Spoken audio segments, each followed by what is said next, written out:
good. Let's get it. Yeah, you're there. All right, you're live. Interesting. I didn't know you could do that. Well, that's a good thing to know. Yeah. Yeah, like I thought you could only, and if any of you guys use StreamYard for whatever reasonings, yeah, I never knew that you could. Um, Another good point by Christian. The last 20 games are against wildcard teams. Stranger things have happened. He's right. good point. 100% right.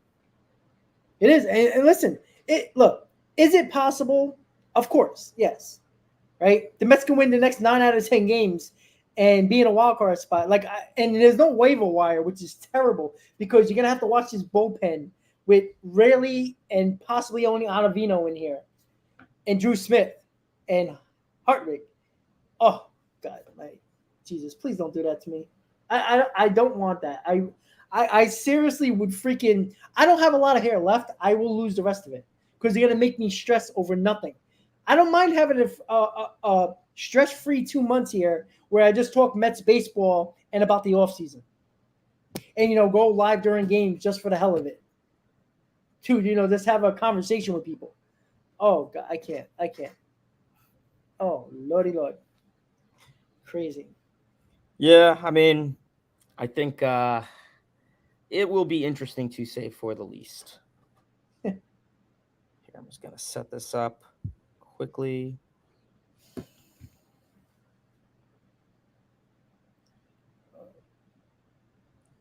Yeah, Steve, I agree about Fam, but again, if the Mets are really going to decide to bring up Mauricio at this point, you throw him in either at second or most likely left field. There's no, you might hit lightning in a bottle with him, and it might help your offense a little bit more. Anthony, exactly what would happen. Come on, we all know it, right? Even the 2019 Mets went 15 out of 16, got right back in the race, and I think they lost 5 out of 6 and basically screwed up their chances in September. So it's just what happens. Lost, no. That would be stupid. There would be pitchforks from Met fans at Citi Field. For what? Lonzo and Beatty for Goldschmidt and Arenado. Oh, Come on. you would get no one in there. I mean, That's stupid. yeah. That's stupid.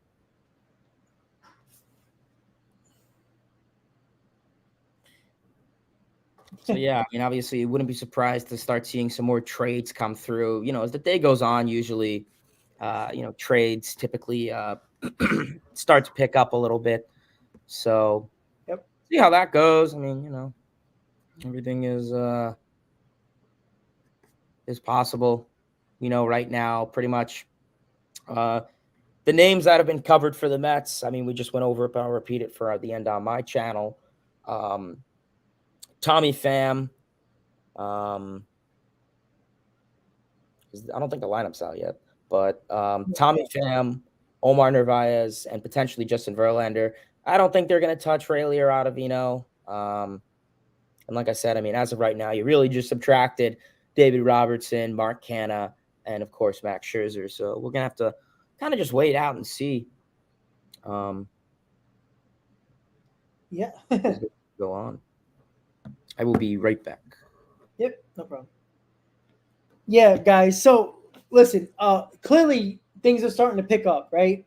A little bit, lunchtime, it was calm and nothing was happening. So 4 hours and 11 minutes and 38 seconds left until the deadline. And things are happening slowly but surely. Again, things are going to start picking up. It's looking like Rodriguez might be the next starting pitching to fall off the market. If Rodriguez gets traded to the Dodgers, I think it's probably very likely that Justin Verlander does not get traded because I think the Mets only want to trade him to the Dodgers because they love the prospects in the Dodgers system. So that's something that you would really have to take a look at. So if Rodriguez goes to the Dodgers, I doubt the Mets are going to trade Justin Verlander because I don't think they really like the Houston farm system, and I don't know if the Orioles are willing to give up what the Mets are willing want in their farm system. So we'll see about that. And I was just saying that if Rodriguez gets traded to the Dodgers, there's a better chance that JV will be sticking around with the Mets because I don't think the Mets want to trade him to Houston or the Orioles because Houston's farm system, as you said, is not very good. And the Orioles are a team that I don't think will be willing to give up enough for the Mets to be willing to trade Justin Verlander. So I think that's where we are right now. You muted, buddy. Sorry. Yeah, when it comes down to Justin Verlander, I mean, yeah, Houston isn't really a team I would anticipate for them to go after. It's not, you're not getting Hunter Brown. You're really not going to get much from Houston, in my opinion, unless they become desperate last minute and throw some crazy offer at the table that you can't resist. But as of right now, if I'm Billy Epler and I have to trade JV, I would realistically say LA is probably your best bet. I don't know if Texas, the Rangers would go after it. San Diego would be interesting. They have a decent farm system, pretty solid. So I would really say right now, probably LA is like your best bet. I wouldn't trade Atlanta. I mean, I think trading in division is really just kind of a slap on the wrist and just a big punch in the face for Mets fans. So I would try to avoid. I mean, I don't know. I have to take a look at the Braves farm system, a couple decent prospects in that mix too. But I mean, you could probably get a good mix from JV. The longer you wait, the better it's going to work. So I think, I mean, if you're the Mets and you hold off on JV till, I mean, it ends 6 o'clock tonight. I mean, if you hold off till 5 o'clock, I mean, that'll pretty much, the longer you wait, the more value you get. Yeah. And they just said on showed on MLB Network that Eduardo Rodriguez has a 10-team no trade list, and the Dodgers are on that list. So that might be a problem. Maybe Rodriguez doesn't want to go to the Dodgers, and that's another thing that helps the Mets. Yeah. No, it could be interesting. That's crazy. Yeah, that's crazy. Buddy, can you hold it down for like 20 minutes or so? I'm gonna try to eat something. Yeah, man, I got it. But I'll be back in about 20 minutes. Sure. Thanks, man. So I am the captain now, everyone. I'm taking over Rob's stream. So we're going to be talking about prospects. No, I'm kidding. So yeah, trade deadline is going into effect right now. If anyone has any questions, any comments in the chat, please feel free to drop it below. Anything related to the Mets, farm system, prospects, feel free to drop it in the comment section below. Don't hesitate. I don't think I could click on the comments, but I'll read out your name, of course. So yeah, just scrolling on Twitter. Obviously, there is a lot of news going around. Like I said, when it gets later in the day, that's typically when a lot of moves, start to take place. So don't be surprised if a lot of stuff happens soon. Would you keep JV? Because I think we need him for next season, says Anthony the GOAT. Yeah, I mean, Anthony, like I said, when it comes down to Justin Verlander, I think it'd be an interesting move. We know that the Mets organization has pretty much kind of said, this isn't a rebuild. This isn't a retooling for next year.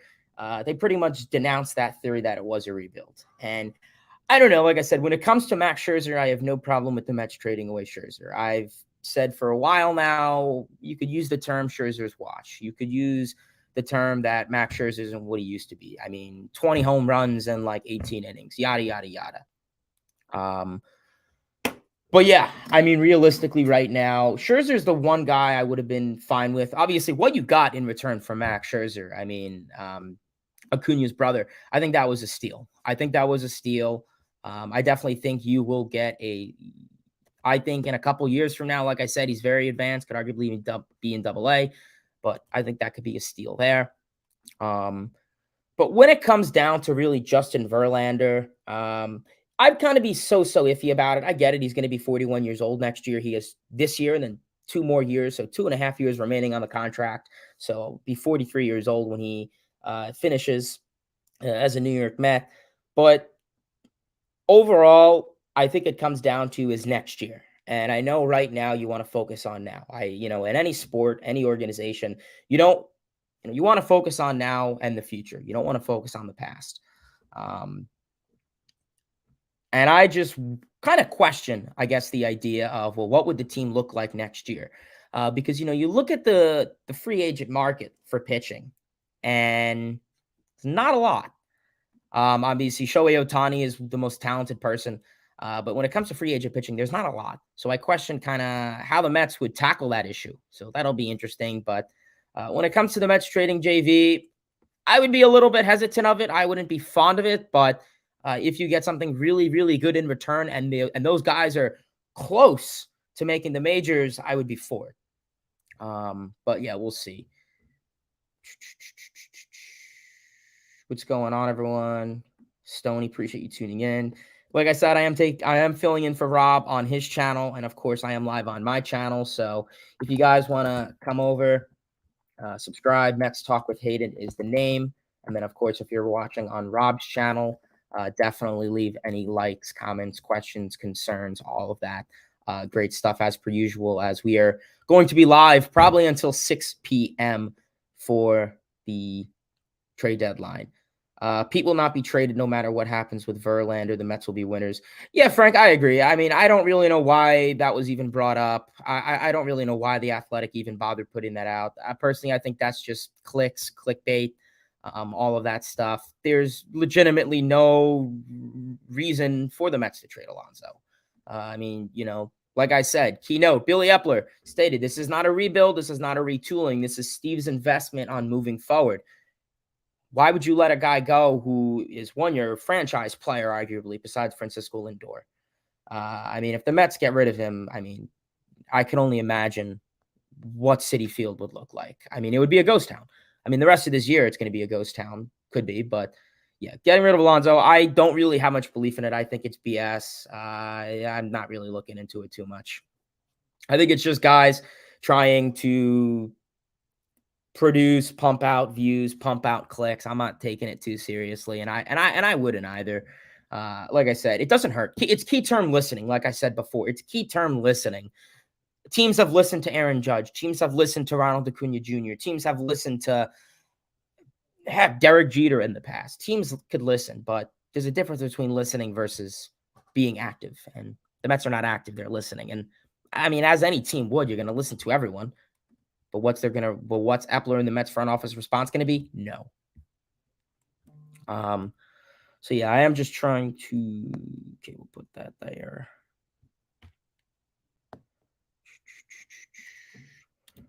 What's your percentage of JV getting traded? Says Landon. Right now, I'd probably say it's 60-40. I think probably what's going to happen is, I mean, he's not going to get traded till probably like 5 o'clock tonight. I think they're going to wait off. They're going to let time pass because, like I said, as time comes, as suspense gets built up, his value gets higher. Teams become more desperate. And that could be a good thing for the Mets, obviously. I mean, like I said, the last thing you want is a desperate GM, but desperate GM, desperate team can definitely make the Mets return much more valuable. So I think that could be definitely interesting to see how that could work for the Mets scenario.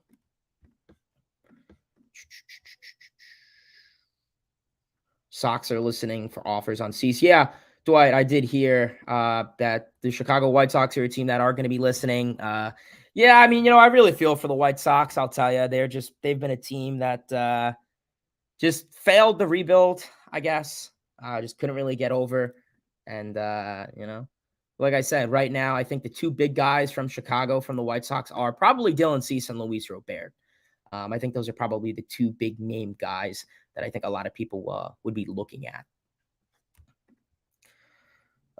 Stoney says, bro, how many more games does the Mets have to play this year? I think there's, I want to say that there's probably, what is there, like 50 something probably about now. So like I said, there's no pressure. So watch, they'll probably play well.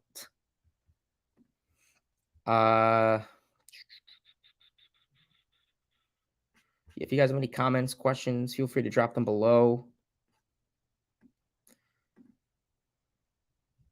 Yeah, Tim Anderson could be a guy too. I'm not big on Tim Anderson. I don't really think he's the best clubhouse. Well, also it's hard with Tim Anderson now because his value is so low. And I mean, the last thing you want to do is trade a guy when their value is at its lowest. You would want to do it as its highest. And that was probably last year when he was, I want to say, second in the AL in batting average. I mean, he was a machine last year, an all-star caliber player. And right now he just completely fallen off the roof. Got his first home run of the season like yesterday. Just has been non-existent at the plate. Defensively, it is what it is. But, when you look at a big shortstop, you're going to want some offensive production from them, of course.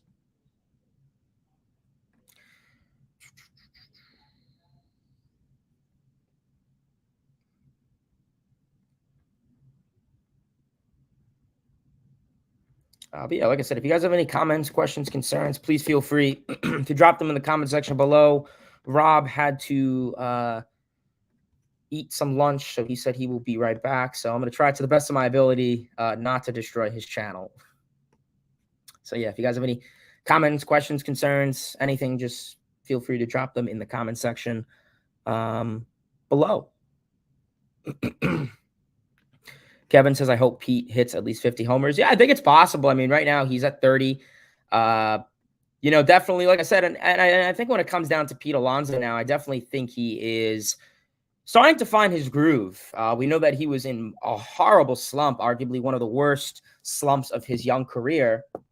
And I think a big reason to that was the wrist fracture. We know that Pete Alonso had the wrist fracture in the Atlanta series when he got hit in the wrist by a pitch, and he had a wrist fracture. And they said the average wrist fracture heal can take for anywhere from 5 to 7 weeks. Alonso was put on the IL for a week, and then he came back.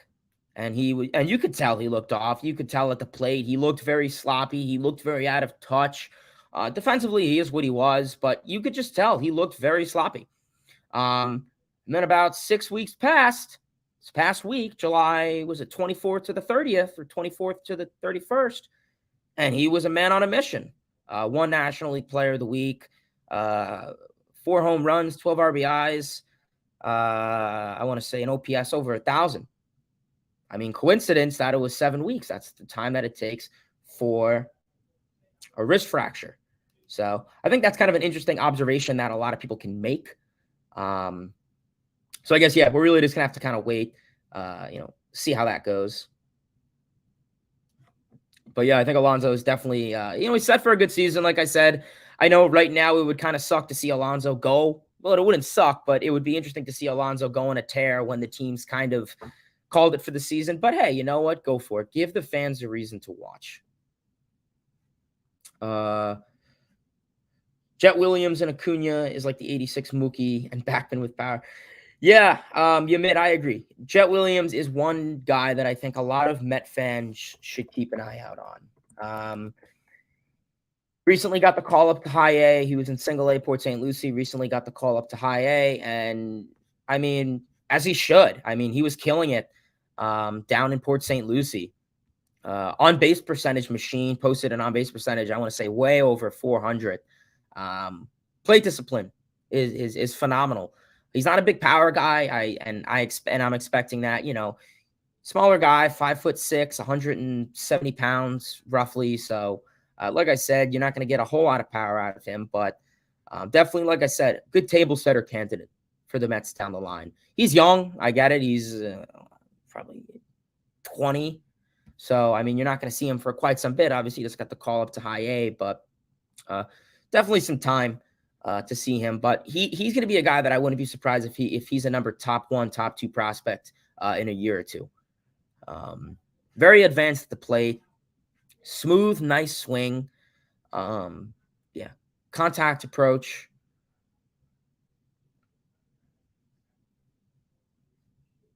Michael says, most disappointing team of the season, Mets, Yankees, Padres, or Cardinals. Yeah, I mean, those are pretty much the 4 big teams that have been the biggest disappointment, the biggest LOL. And, that is one thing I will say a lot of people neglect to talk about the failures of the Padres, of the Yankees, and of the Cardinals. Yes, I know 3 of those 4 teams have one of the highest payrolls in baseball, so maybe you could exclude the Cardinals in that list. But when it comes down to the Yankees and Padres, you look at the Padres. They are a team that have been spending longer than the Mets. They've been spending since the offseason of 2018 and 2019 when they signed Manny Machado. And I mean, you saw all the hype around them in 2020 and 2021. And besides Cupcake 2020, I mean, they have the same amount of playoff appearances as the Mets. Yes, they beat them, but still, the goal is to win a World Series, not get to the playoffs and lose.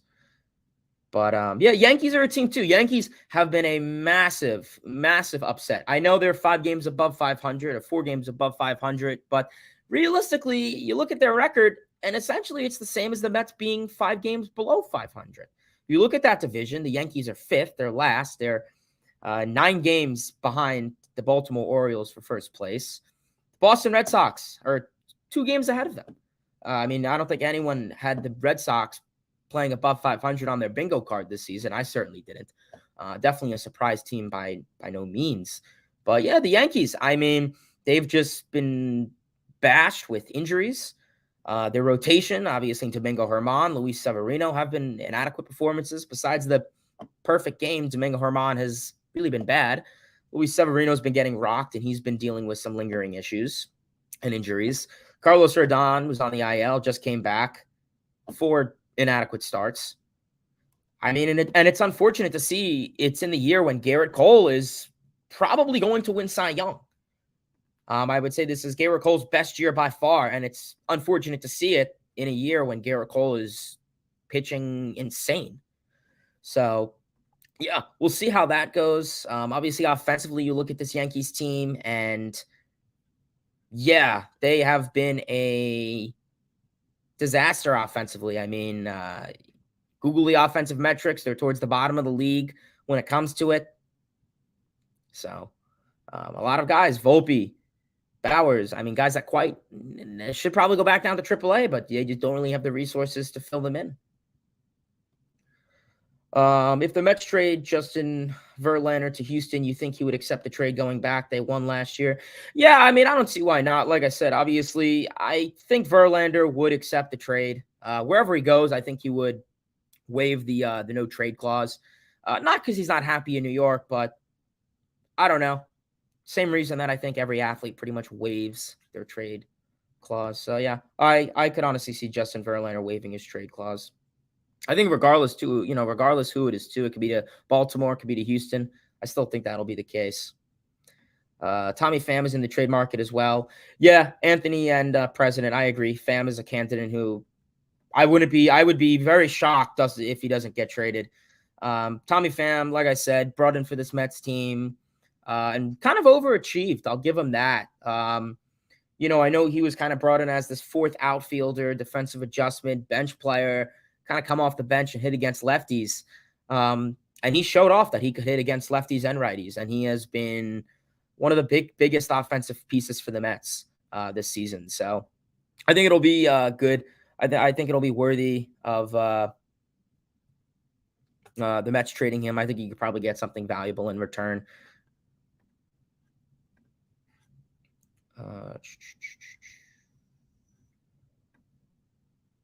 Anthony the Goat says, I think it's possible we get Arenado from the Cardinals for Pham and Beatty.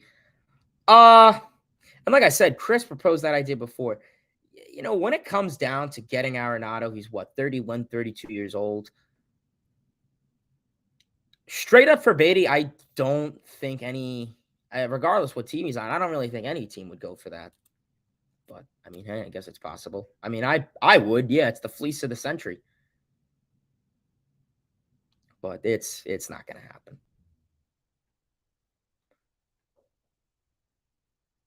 What is with the Yankees, says Victor. Yeah, like I said, they've disappointing season in the Bronx. And Judge is back now. And, even in the beginning of the season, they weren't playing that great.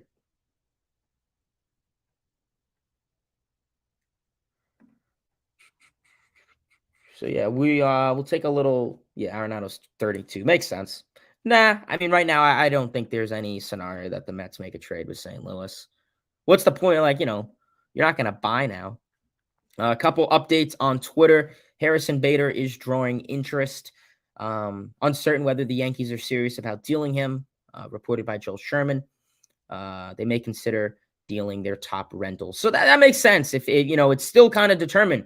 I know this is a Mets channel, but it's kind of determined. Are the Yankees going to buy? Or are they going to sell? I saw they asked Judge that question yesterday, and he dodged it pretty well. Kudos to him.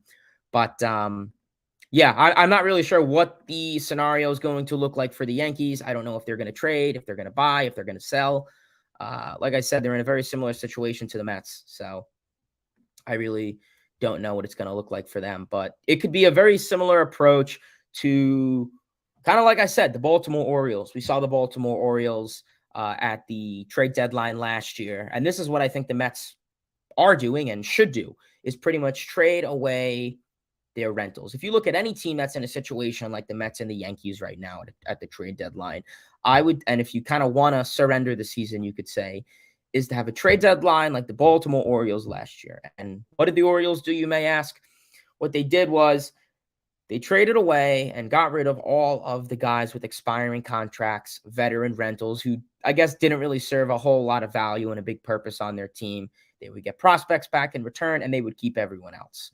And I think that's probably the smartest move to make for both the Mets and the Yankees. That's why, when you talk about Scherzer and Verlander, I can get a little weary and a little irked because it kind of, goes against that. Not saying that's the plan the Mets are going, but that, in my opinion, be one of the smartest plans to go with.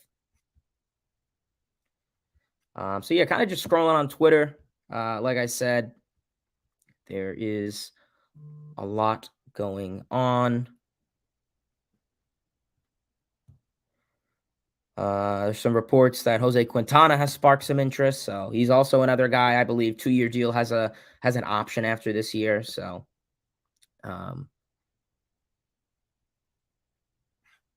he could be an interesting candidate. But yeah, if you guys have any comments, questions, please feel free to drop them in the comment section below. Yeah, I mean, Yankees are, like I said, by far a very disappointing team this year. Offensively, I mean, whether it's guys like Volpe, Oswaldo Cabrera, Jake Bauers, just guys that, in my opinion, aren't quite ready for the MLB. We're kind of rushed up. And I mean, you see them offensively. I mean, this is a Yankees team that does not hit with 2 outs. They don't hit with runners in scoring position. They, no fundamental baseball. They're not, sack flies, none of that. Yeah, New York baseball has not been good this year. And I mean, you're going to see it come in, like September. Everyone's going to be talking about Aaron Rodgers and Josh Allen pretty much.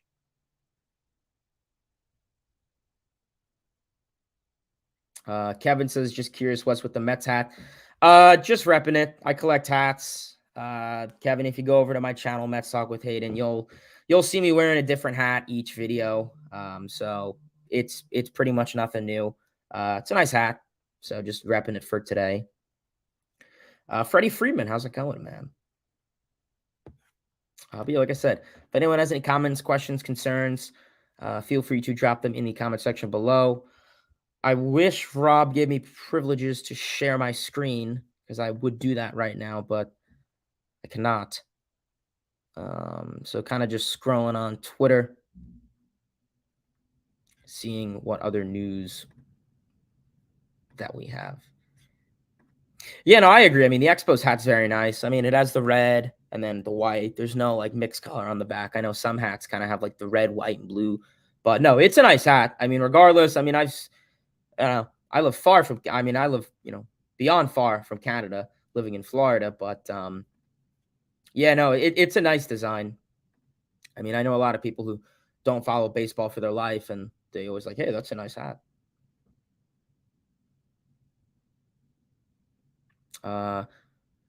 Dwight Gooden forever says, apparently the Yankees want Carlson.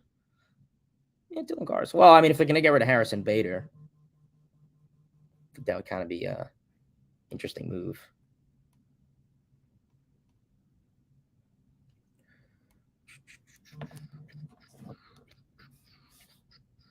Yeah, give me 1 second, guys. I just need to just do one quick thing.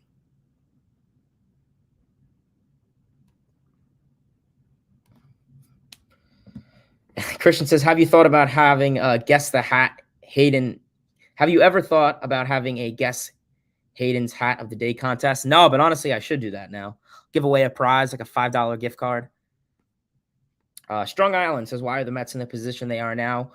I like that username. But yeah, it's a good question. I think a big reason the Mets are in the position they are now is because in the beginning of the season, we saw their starting pitching sucked. And then I think it really just trickled down to everything else. It started off with your starters not going deep into games. I mean, you can't win a ball game when your starting pitching goes 3 2/3, giving up 7 runs. I mean, that's completely impossible. It puts a burden on a big burden on the offense. It puts a burden on your bullpen, and then only goes to overtax your bullpen. So, yeah, I mean, the Mets pretty much kind of dug themselves a hole with that, and then it had lingering effects. You had an overtaxed and overused bullpen come in June. And then, I mean, you saw a lot of guys just mentally started to get hit. They got very sloppy defensively. I mean, I hate to compare teams, but this team looked very similar to the first half 2022 Philadelphia Phillies.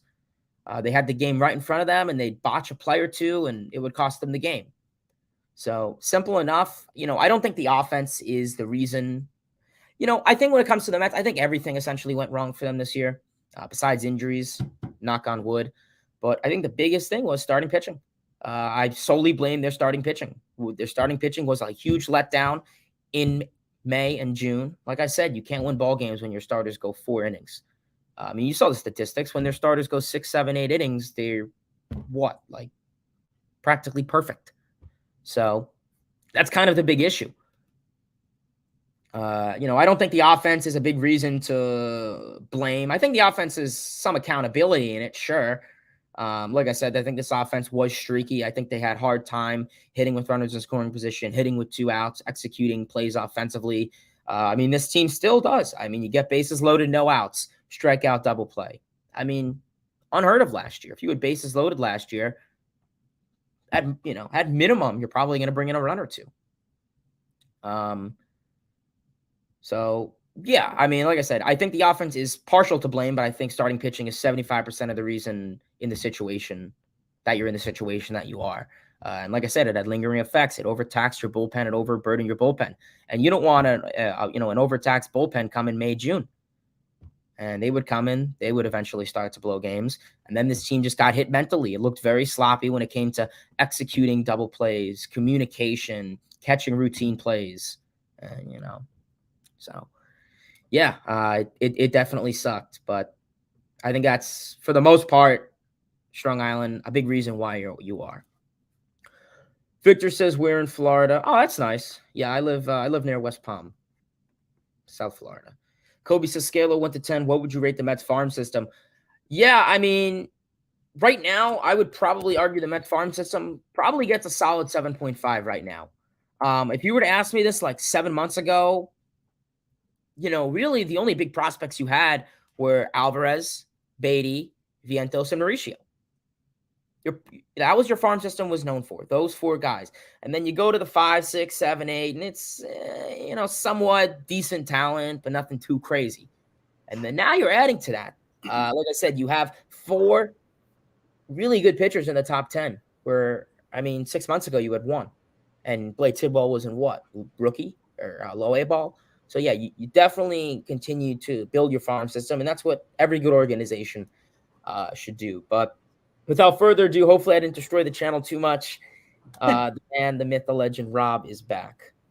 What's up, guys? Yeah, and I agree with you, Aiden, about the farm system. Again, I think it was prior to the season, it was 18th ranked prior to this deadline, because the pitchers in our farm system and the players in general, the position players, have been playing better. And the farm system was ranked 13th now, right before any trade was made, before the Robinson trade. So they're clearly top 10, if not better than that, now after the moves they already made. And there's still moves to be made. So we'll see how much better it can get. Can't get worse, I tell you that much. Yeah. So at this point, you want to get younger, and that's the only way you can do it, right? Signing free agents, most of them are 29, 28, 29, 30 or older. And this is the way you got to get younger. You got to build your farm system and hope for the best, because not everybody is the Braves. The Braves ran into a lot of luck as well, right? It took them years to get where they are, right? They had down seasons when the Nationals were winning division after division after division, and the Braves were nowhere to be found. It took them years to get to where they are. People don't realize that. People only see the here and now, but it took years for the Braves to do that. And it also takes a lot of luck. It's basically every prospect they brought up worked out. That's very rare. That doesn't happen that doesn't happen, every day or every year, right? So, you can't just look at it, oh, look what the Braves done. Well, yeah, the Braves have a lot of luck involved, right? Austin Riley was almost on his way out as the Braves gave him 2 years to figure it out. And finally, in 2021, he finally put it all together. What if the Braves would have gave up on him in the pandemic year and says, you know what? I don't think he's going to be that guy that we thought he was going to be. Yeah, I agree with that. Who would have been their third baseman? So, it's a lot of luck involved, too, when it comes to farming. Say that again? You got to be patient, pretty much. Yeah, I see people, prospects get called up, and they're like, oh, he's a bust. He's done. Give him a break. You can't judge someone off of a year or two. Not everyone's going to come up and be like Pete Alonso and Aaron Judge and break records. Not everyone's going to be like that. There's some rookies, like we said, that are like Pete Alonso that come up and hit 53 home runs, or like Aaron Judge that does all this great stuff. But then you have some rookies like a Daniel Murphy, comes up, isn't really like great, but then just kind of breaks out to an average mediocre player. Or like you said, Austin Riley. I mean, he was a guy 2020, it was a cupcake season in my opinion, but take it with a grain of salt. You have to be patient with prospects. And John Heyman just tweeted, several Mets minor leaguers are at the ready at the team's KC hotel, waiting to take the place of players they expect to move. Ronnie Mauricio is not one of them. I am absolutely. It's probably like Luke Voigt and a couple bullpen arms. Yeah, probably, because the Mets basically have no DH at this point except for Vogelback. Just think, the Mets are selling players. They're on selling mode, and Vogelback is getting through the entire season without getting off this team. It's insane. Who would have made that bet? Oh, I love it. I love it. Yep. So, Hayden, in about like 15 minutes, I'm going to go ahead and try to beat the traffic to pick up my cat. And hopefully I'll be back when I said I'll be back, which I should be. So I just wanted to let you know, give you a heads up. So, the channel won't be destroyed, I promise. Yeah. So I just wanted to let you know before you get shocked by that little shock and awe. As soon as I leave, Verlander will be traded to the Braves. Tommy Pham will be traded to the Phillies, and it'll just be a whole NL East party. Yeah, pretty much. Yeah, Andre, I agree. I don't think Mauricio's part of this future. I've said it for a while. Hayden probably hates me, probably sick of me saying it all the time for about 2 years now. Mauricio is going to be trade bait. I said it for years. I said it as soon as they signed Lindor to an extension. As soon as they brought McNeil up and he started to be a big piece of this team, I've said it even more. There's not a place for him. And I care less what you say about left field. He's not a left fielder. And if you want another Lucas Duda, Daniel Murphy situation, go right ahead. Because if you don't think defense wins games, look how many games the Mets lost defensively because of the defense. So that's the one thing. And again, why bring up a kid where he has 16 errors at second base, 6 errors at third base, and 3 errors in left field, and he only played a handful of games in left field? What are you doing? All you're doing is lowering his trade value. The Mets don't want to do that. I said this a couple of times already for the people who are just tuning in. Corbin Burnes is going to be available at the trade deadline. David Stearns, I'm not the trade deadline, the offseason. David Stearns is most likely going to be the president of baseball operations. He knows Corbin Burnes is not happy with the organization. Corbin Burnes is not going to be a Brewer to start the 2024 season. Don't be shocked if the big piece in a package for Corbin Burnes is Mauricio. And, of course, probably somebody else because he'll be on a last year of his deal. So the Mets will have him for 1 year until they probably would sign him. So that's where we are right now. So that's what I believe with Ronnie Mauricio. I think they're petrified to bring him up. He fails, lose confidence, go back down, struggles, and now the trade value was as high as possible to what a mid-level prospect would be. That's not something you want because the offseason is when this is the reason why the Mets are building a farm system.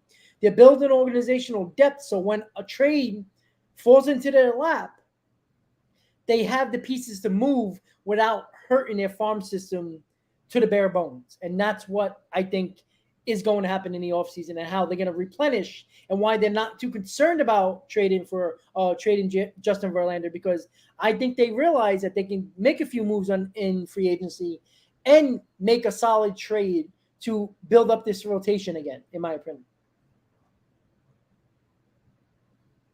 I agree with that. I saw that too. That Mauricio was compared to Alfonso Soriano. That's fine.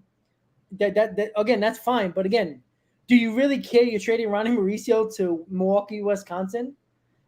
I mean, the same reason why people went crazy when the Mets traded Kelnick to Baseball Siberia in Seattle, right?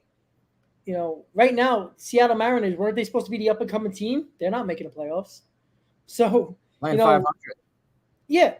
And it's like, you make those trades and maybe there's like a 10% chance that player is going to hurt you in the long run.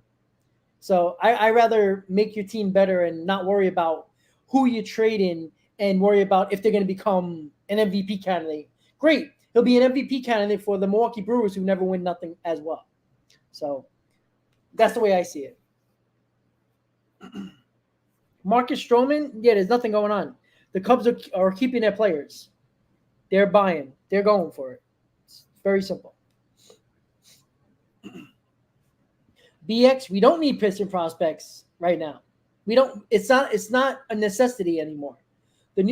Check the Mets' new top 10 list. There's 4 of them. There's about 7 in their top 20. They're a lot better off now than they were 6 months ago. These pitchers have rode up the ranks, especially Vasil and Tidwell. Hamill's on his way too. Ziegler was on his way until he got hurt. Joel Diaz is here. Stewart, Scott, those guys are in your top 20 guys. I'm telling you. The pitching is not a necessity. The Mets need to get the best available if they can for Justin Verlander or whoever they trade. Doesn't matter what position they play. You're building organizational depth. People don't seem to realize that. Organizational depth means you stockpile good prospects and top prospects, no matter the position.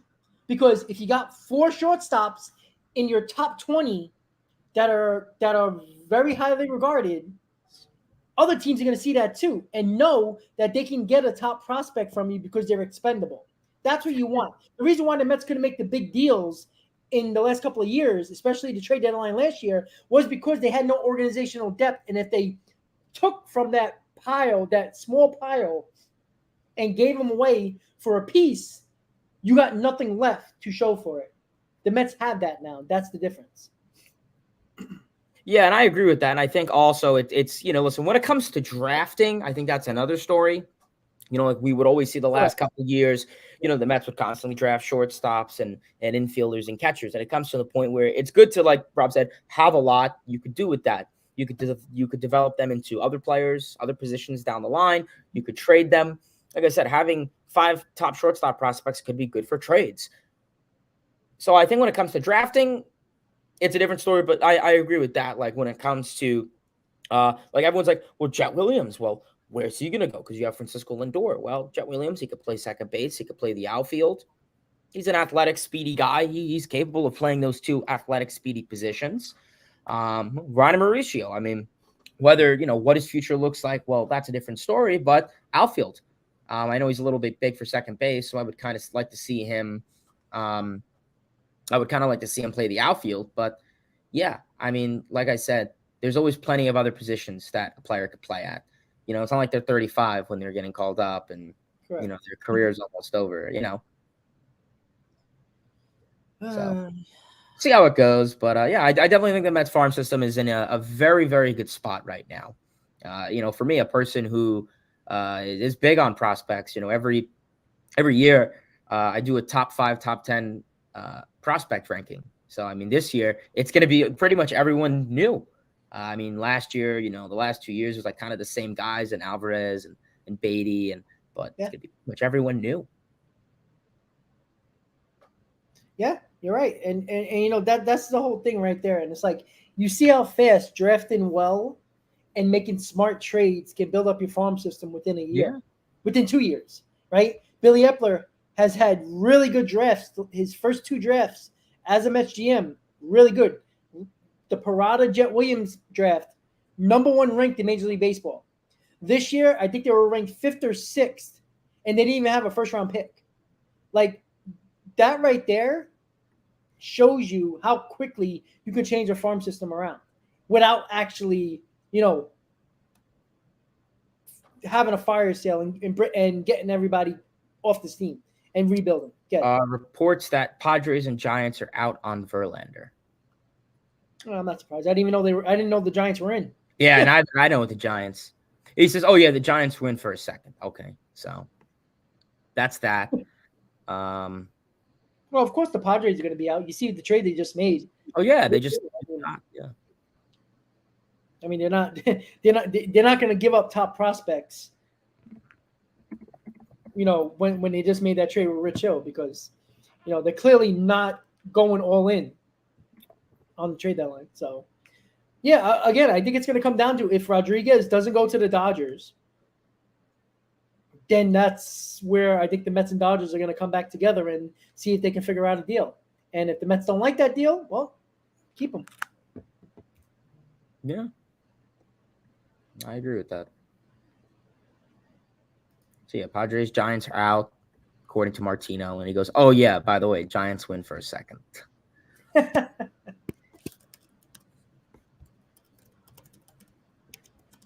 So I really wish I said something to him at spring training. Yeah. Remember, in case you guys didn't know, Rob and I got together for spring training this past year, and I think we were walking the back, kind of the backfields behind Clover or whatever it's called, First Data Field, whatever it's called. And I think Rob was like, "Hey, it's Andy Martino," and I go up to him and I'm like, "Hey, Andy, how's it going?" And I asked for a picture. I got a picture. And he's like, "Oh, what's your name?" And I was like, "Oh, my name's Hayden." And I think I thought he blocked me on Twitter, but maybe I was wrong. Yeah, you did say. I was gonna say I swore I was blocked by him on Twitter. I swore he was, but maybe I was wrong. But I was gonna say hey, my name's Hayden. Actually, Mets Hayden on Twitter.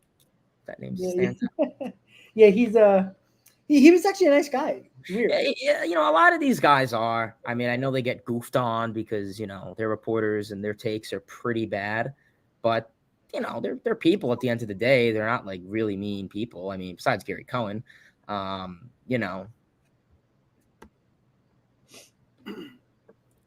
Yeah. But,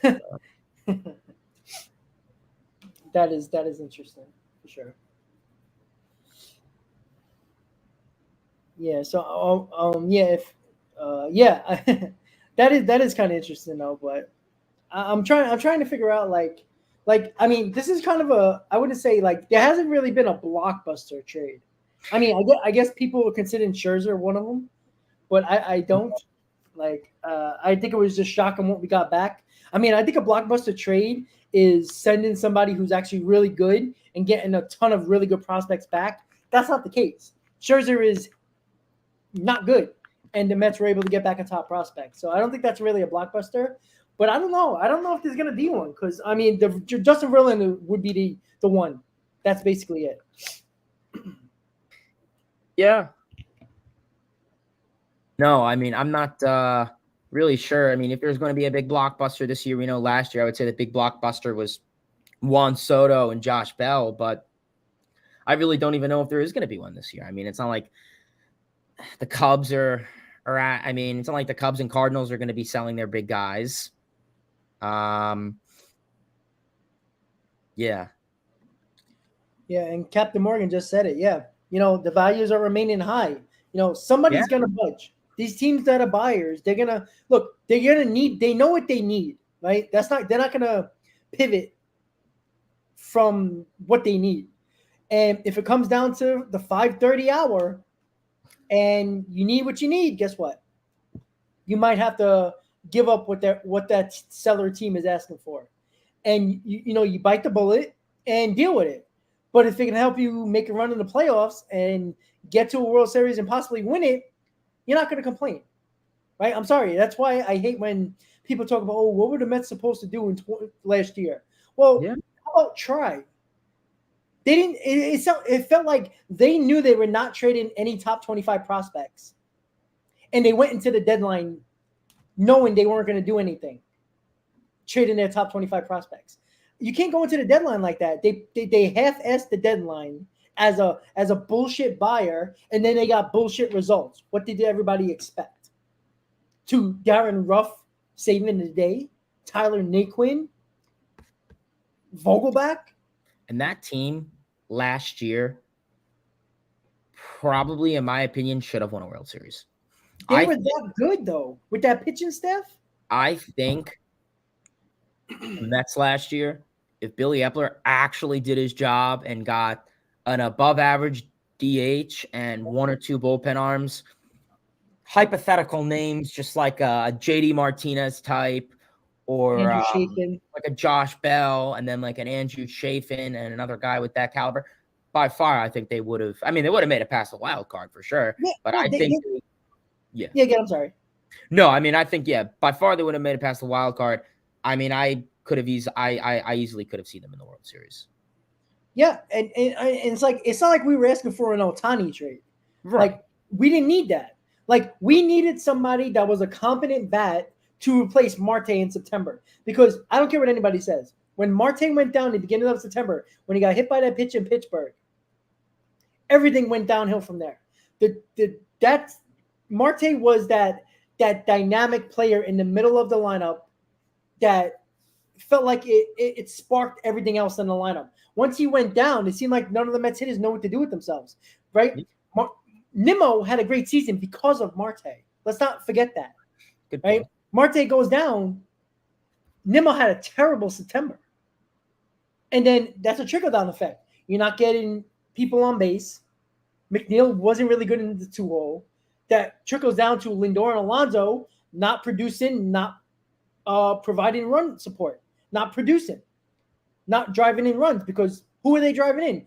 Nimmo had a bad September. No Marte to get on base. So Marte and Lindor are out to defend for themselves, because who else was going to hit on that team? And that was the whole thing. And I think when Marte went down, I truly believe that the Mets needed. And people just think, oh, who are they going to get? What big name? It wasn't about being a big name. You need to supplement good teams, and the Mets were one of the best teams in baseball at that point. I think they were 6 games up in the division at that point. What they had to do was just get competent, better pieces in here with an already very good team. Because competent pieces, you saw the Braves were a good team in 2021. They added Rosario, Duvall, and Soler to, those guys aren't great, but they fit perfectly into a good Braves team.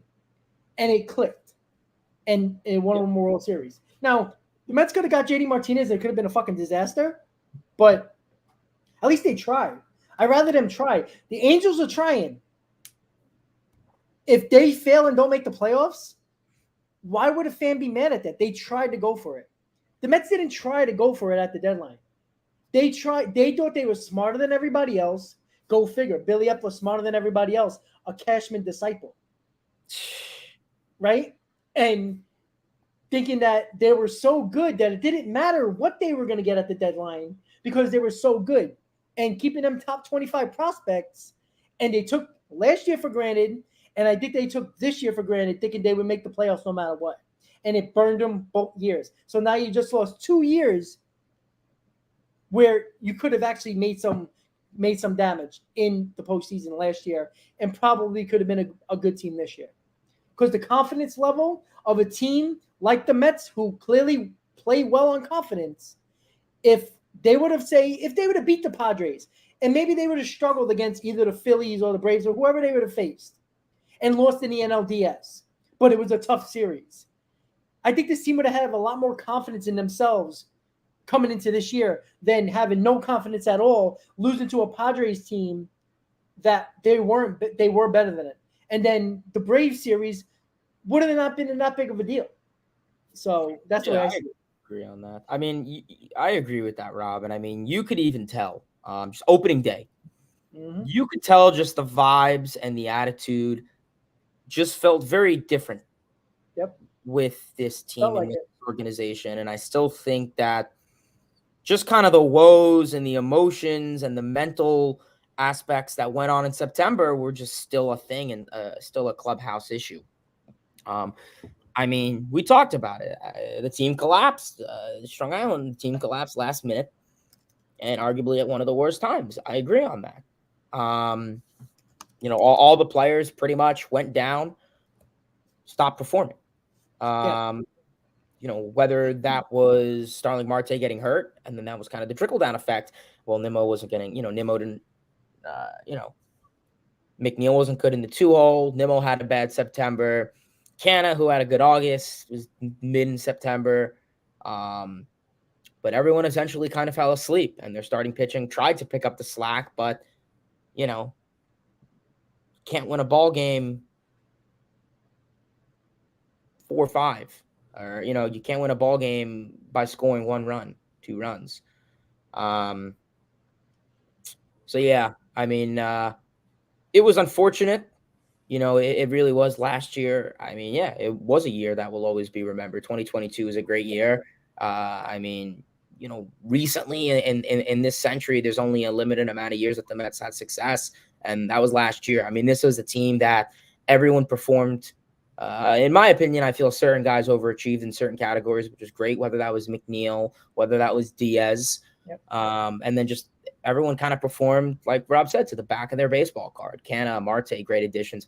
Escobar is Escobar. I mean, he had a good September, and I think Escobar pretty much is only going to be remembered for September. I mean, he had like a good week in July, and that was really about it. But, yeah, I mean, it's unfortunate. They kind of, whatever term you want to use, collapsed, fell apart, lost emotion at the last minute, and the Braves got hot. It wasn't like 2021. It was more so just the Braves got hot, and they won the games that mattered, and that's baseball. It pretty much is winning the games that mattered. And look at the Phillies. They were a team last year that, I mean, prior to 2022, with the extra playoff spot, would have not even made the playoffs. They would have been sitting home in October. So it goes to show you, just get in. There's the saying to, bring the person home from the dance. You got to get there. And I mean, that's as simple as that. They got there, and the right guys came up at the right time. And then, you fast forward to this year, and, you could just tell emotionally that this team just looked very different mentally. I don't know. I just personally didn't feel kind of the same attitude that a lot of people felt last year. And I don't know, maybe like you said, it was because they lost to the Padres in the wild card, and they ended off the season on a really bad note against the Braves. So maybe that was kind of still living in people's minds. And then, of course, Justin Verlander got hurt like day one. So that also was a pretty inadequate taste for people. But, they played well. They had a good April. I mean, they played well. They had a winning record in April. They played good. And then pretty much May 1st came. I came home from school. Literally, the day I came home from school is when the Detroit series started. And then they pretty much got their ass handed to them. So, Yep. MLB Network is just talking about Justin Verlander now, that the Astros and the Mets are picking up steam in the trade talks, and it's trending towards a deal. Really? Yep, they're talking about it right now. "Quote unquote" rounding third base is what they said to it. Yeah. Yeah. I don't like the Astros farm system. I would be very upset. So I mean, it's got to be top three prospects. Two of the three. I I want. mean, Drew Gilbert. Ugh. We got to start with him because I don't like anybody else. The Astros don't even. I mean, this is a pretty analysis to use, but I mean, they are a team that don't really have a great farm system anymore because a lot of them were just been called up or traded away. They don't have anyone in the top 100. So yeah, I don't know. I'm a little. I mean, unless the Mets are going to take like 4 or 5 prospects out of their like top 25. Well, that's what I was going to say. Unless it's going to be like 4 or 5 guys that are just scattered throughout. I mean, even if it's multiple top 10 guys, they're not. I mean, you move to our farm system, they're probably like a 28, 29. Yeah, that's rough. So, yeah, I mean, Houston's the team that I kind of would like to avoid. Obviously, Verlander in Houston. And Nightingale has just reported Verlander has been traded to the Astros. I just saw that, yeah. Um, Oh, shit. Well, it's Nightingale, so be careful. Maybe they'll get caught in a rundown. Maybe there'll be a rundown.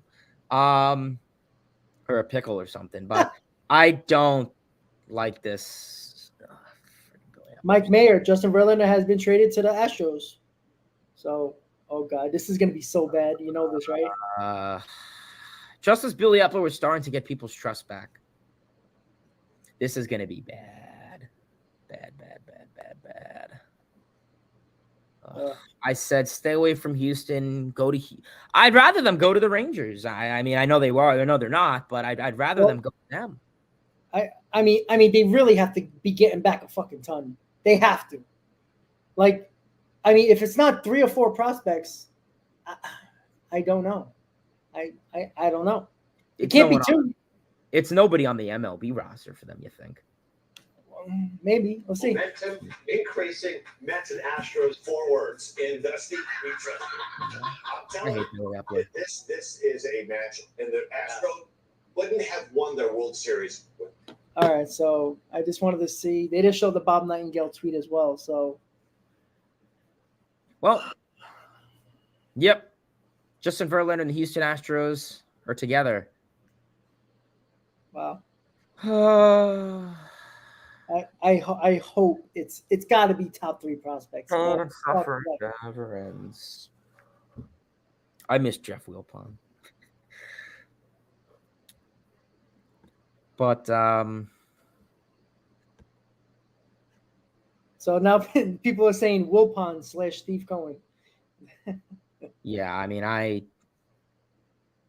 would defend that to some extent. There's no players yet, right? They didn't say nothing. I mean, it would have to be someone. There's no way that it's only prospects only. I mean, you have to get at least one. Oh my God, you're gonna get nothing. I agree. Drew Gilbert has to be involved. If he's not involved, yes, it's a fucking fleece job by the Astros. Yeah.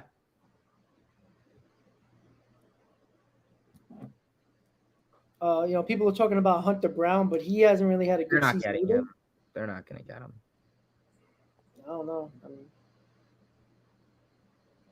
I mean, Hunter Brown. I mean, yeah, I don't think they're going to get him. I mean, they're trying to. Yeah, but don't think they'll get him. All right, Passon just said it as well. Just waiting for the. Oh boy. I hate being. Damn! Just when I was about to leave. Fuck. I hate being a Mets fan. I wish I was a Yankee fan. Yep. The deal is in place. Passon. There's a deal in place. All right, Nelson's will be coming on just now. Awesome. So he can help me out with that. Fuck me. I mean, listen, if the Mets get Hunter Brown, I'll be happy, but I don't think. Would the Astros give up Hunter Brown and Gilbert? Because then that's pretty good. I would do that. If you got Drew Gilbert and Hunter Brown, maybe I'd give a little bit of money to Houston just to, I don't really think Cohen cares about that, but you probably have to give a little bit of money, I think. But otherwise, I think that would be a very appropriate trade. Chas McCormick also could be a name. I mean, he's not anything crazy, but I mean, he could be some chump change, I guess, in that. Yeah, I mean, they're not gonna get like, they're not gonna get like Kyle Tucker or anyone like that. It'll probably be a Drew Gilbert. I think that's a name. Hunter Brown would be nice, but I don't really anticipate him. Chris will also be here as well. Awesome. Got the full house. Oh, fuck me. I'm so fucking pissed right now. I'm sorry, Rob. Just bring I'm sorry, Hayden. I mean, it's not like you're not a Mets fan. Bring your you can bring your phone to the vet. Be like, yo, everyone subscribe. I might throw my phone out the fucking car. I swear, it's gotta be at least Gilbert to start. Look, if they got 4 prospects in the top 10, I mean, I won't be happy. But I mean, Jesus Christ! Like, you might as well trade Alonso at this point. What the fuck's the point? Those are some dangerous words to say. I know. I'm sorry. Jesus Christ. You know what? Billy Epler is a bum, honestly. I mean, let's not go crazy yet. Let's see what he got first. So the deal's official, but who are they going to get back in return? That's what even scares me more because, well, you know what? Maybe I don't know. I need a vacation. And a vacation that doesn't involve the Mets because Boston sucked. I don't know. I may be a fan free agent. Nah, I'm playing. Okay, the Astros are sending 2 minor league players to the Mets in the Justin Verlander deal.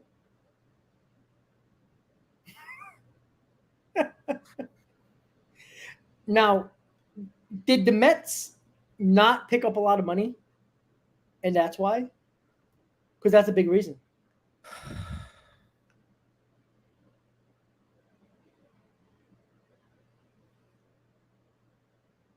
Get up, Mr. Matt. It's very quiet in here, and I can see why.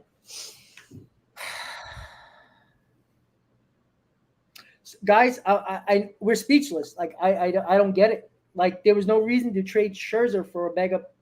I mean, okay, say if it's the number 1 and the number 2 prospect in their system, I don't believe that's enough.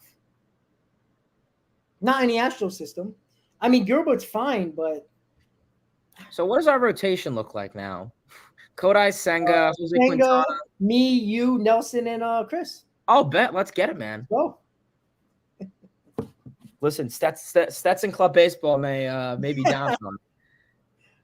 There should be tryouts for the Mets. Tryouts. Come to City Field, tryout for the rotation.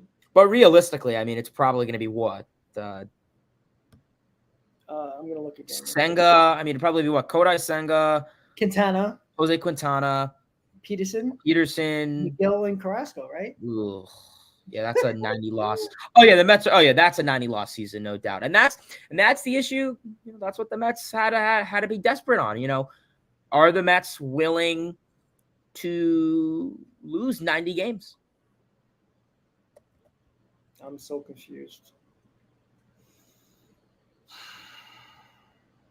I mean, a lot of these Astros guys they suck.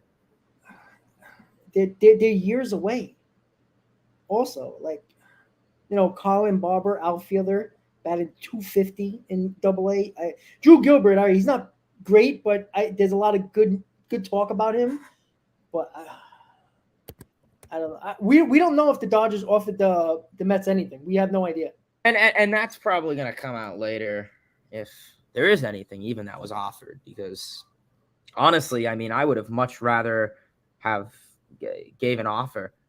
Or went a little bit more aggressive with LA. Just put it up. It's official.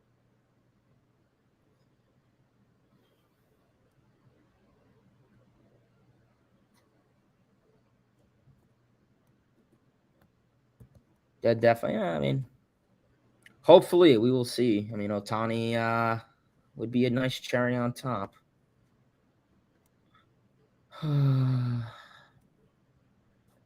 Pain. Yeah. You know what? And that's an absolute disgrace right there. And maybe I'm speaking too soon. The best pitcher on the market. And you don't even get a top 100. That's a joke. Yeah. And Joel, if the Mets took less money or is not putting as much money as reported, then you could see why they only got whatever they got. Even if they got Gilbert and say another top 5 prospect, they probably didn't pick up a lot of money. I mean, that's the only thing I think. If they picked up $40 million and they got back 2 minor leaguers, and even if it is Gilbert and say whatever outfielder that they have like 97 outfielders in their top 10, I don't know.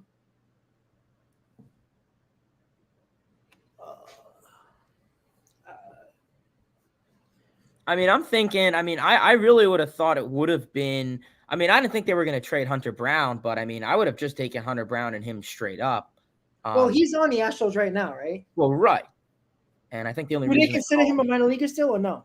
I think he still has prospect status, but. So is that a possibility still? Probably not.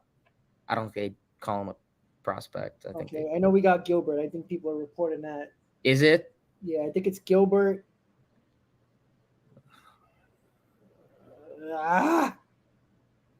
Mets got fleeced. Yep. Received outfielder Drew Gilbert from the Astros in the deal for Perlin, plus at least one other prospect. It's not known how much money the Mets will send. So should have sent him nothing then if you're just getting that. Well, if it's Drew Gilbert, I mean, if it's another prospect that's not in their top 10, the Mets didn't pick up much money. He's not even a top prospect. Well, yeah.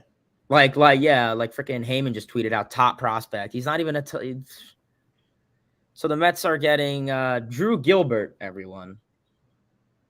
I've missed a lot, huh? Yeah. I just Uncle Jeff. Tell me a little. We got Gilbert, the number 1 prospect. They're probably in the 20s for the Mets. But yeah. I know. We've been speechless, Chris. Just speechless. Yes. I miss Jeff Wilpon. Well, let's see what the numbers are like in terms of the contract. That's what I want to see what the Mets are paying. Has that come out yet or not? But they're not. Gilbert's the number 1 prospect, right?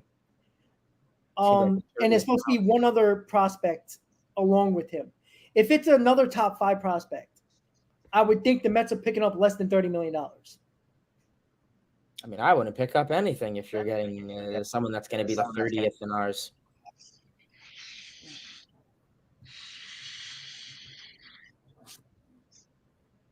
I don't know. I'm still sticking with my statement from last night that the Mets can be competitive without Verlander next year. So. Oh yeah, I don't think that's going to be a problem. I just think the Mets. Well, again,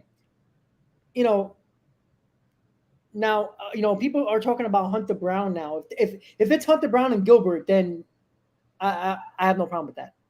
I think that's okay. Is Gilbert a top 100 prospect?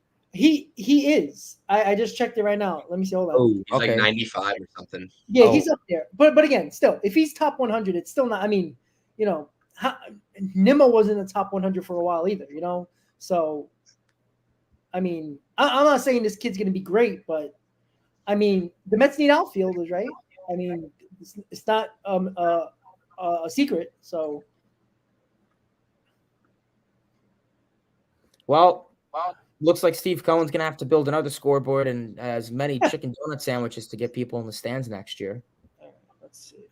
Overrated. But yeah, that's definitely not the news you'd like to see. Drew Gilbert is Drew Gilbert, but I mean, listen, if you got Hunter Brown in that, then I would say, yeah. The updated one that just was posted about 2 days ago, he's 68 in the top 100. 68 in the top 100.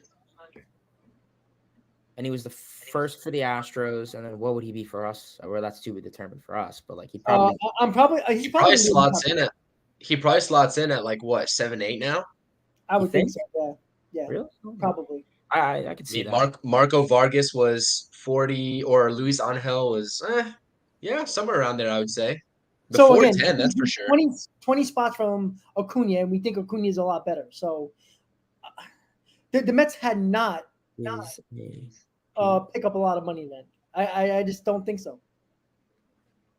Unknown how much money the Mets are sending, and unknown who the other prospect is, according to Mark Feinsand. So we'll see shortly.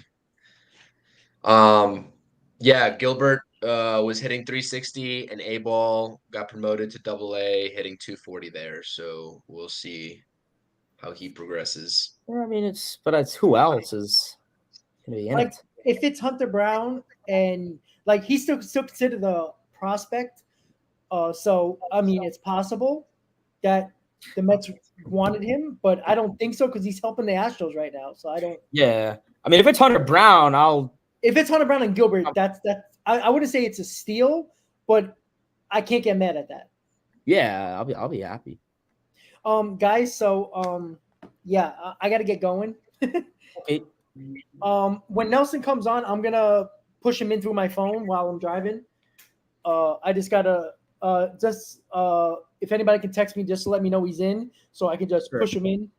All right, guys. So hold it down. Let's go Mets. All right. Yeah. Appreciate it, Rob. All right. I'm the captain now. I run this stuff. So this is how it's gonna. So yeah, Chris. So we have an interesting move already. Mets wanted to wait till 3:00 to disappoint us, so I'll give them that. But yeah, this is an interesting move. Obviously, if you guys are tuning in on any channel just now or whatever, Justin Verlander has been traded to the Houston Astros, and in return, the Mets will be getting Drew Gilbert and someone else that is to be determined. They said he was a prospect, so I don't think he could be. Hunter Brown is considered a prospect still, but I don't think they would refer to him as that. I don't think it's going to be Hunter Brown. I don't think it's going to be Hunter Brown. I don't think so. Yeah, I agree. Yeah. I don't think it is. I mean, we'll see shortly.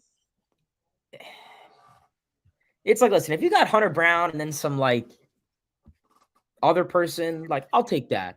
But I mean, no offense to Drew Gilbert, but I just I agree with this latest comment here. The Mets will contend next year, not concerned. I said it. I know maybe people might disagree. Hayden, I know you might disagree, but I said it yesterday. I think the Mets will find a way this offseason to get this rotation back in tip-top shape, whether it's via trade, whether it's signing Yamamoto, Ohtani, whatever they have to do. I know that a lot of people are pissed off right now. I get it. I wanted to keep Scherzer as well. If it was any team that I wanted to deal Verlander, sorry, excuse me.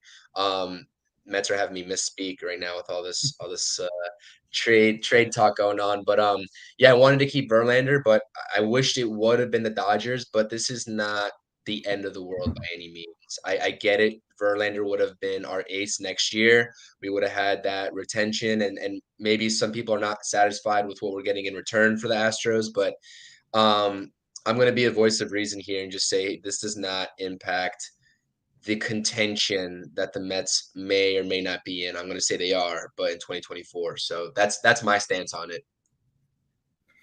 Yeah, I mean, I agree with that, Chris. I think when it comes to next year, I think that's the ultimate question. You know, we discussed it last night is, how can this, is the team wants to compete next year. I mean, that would be an embarrassment. Year 4, Steve Cohen's era, you need to compete.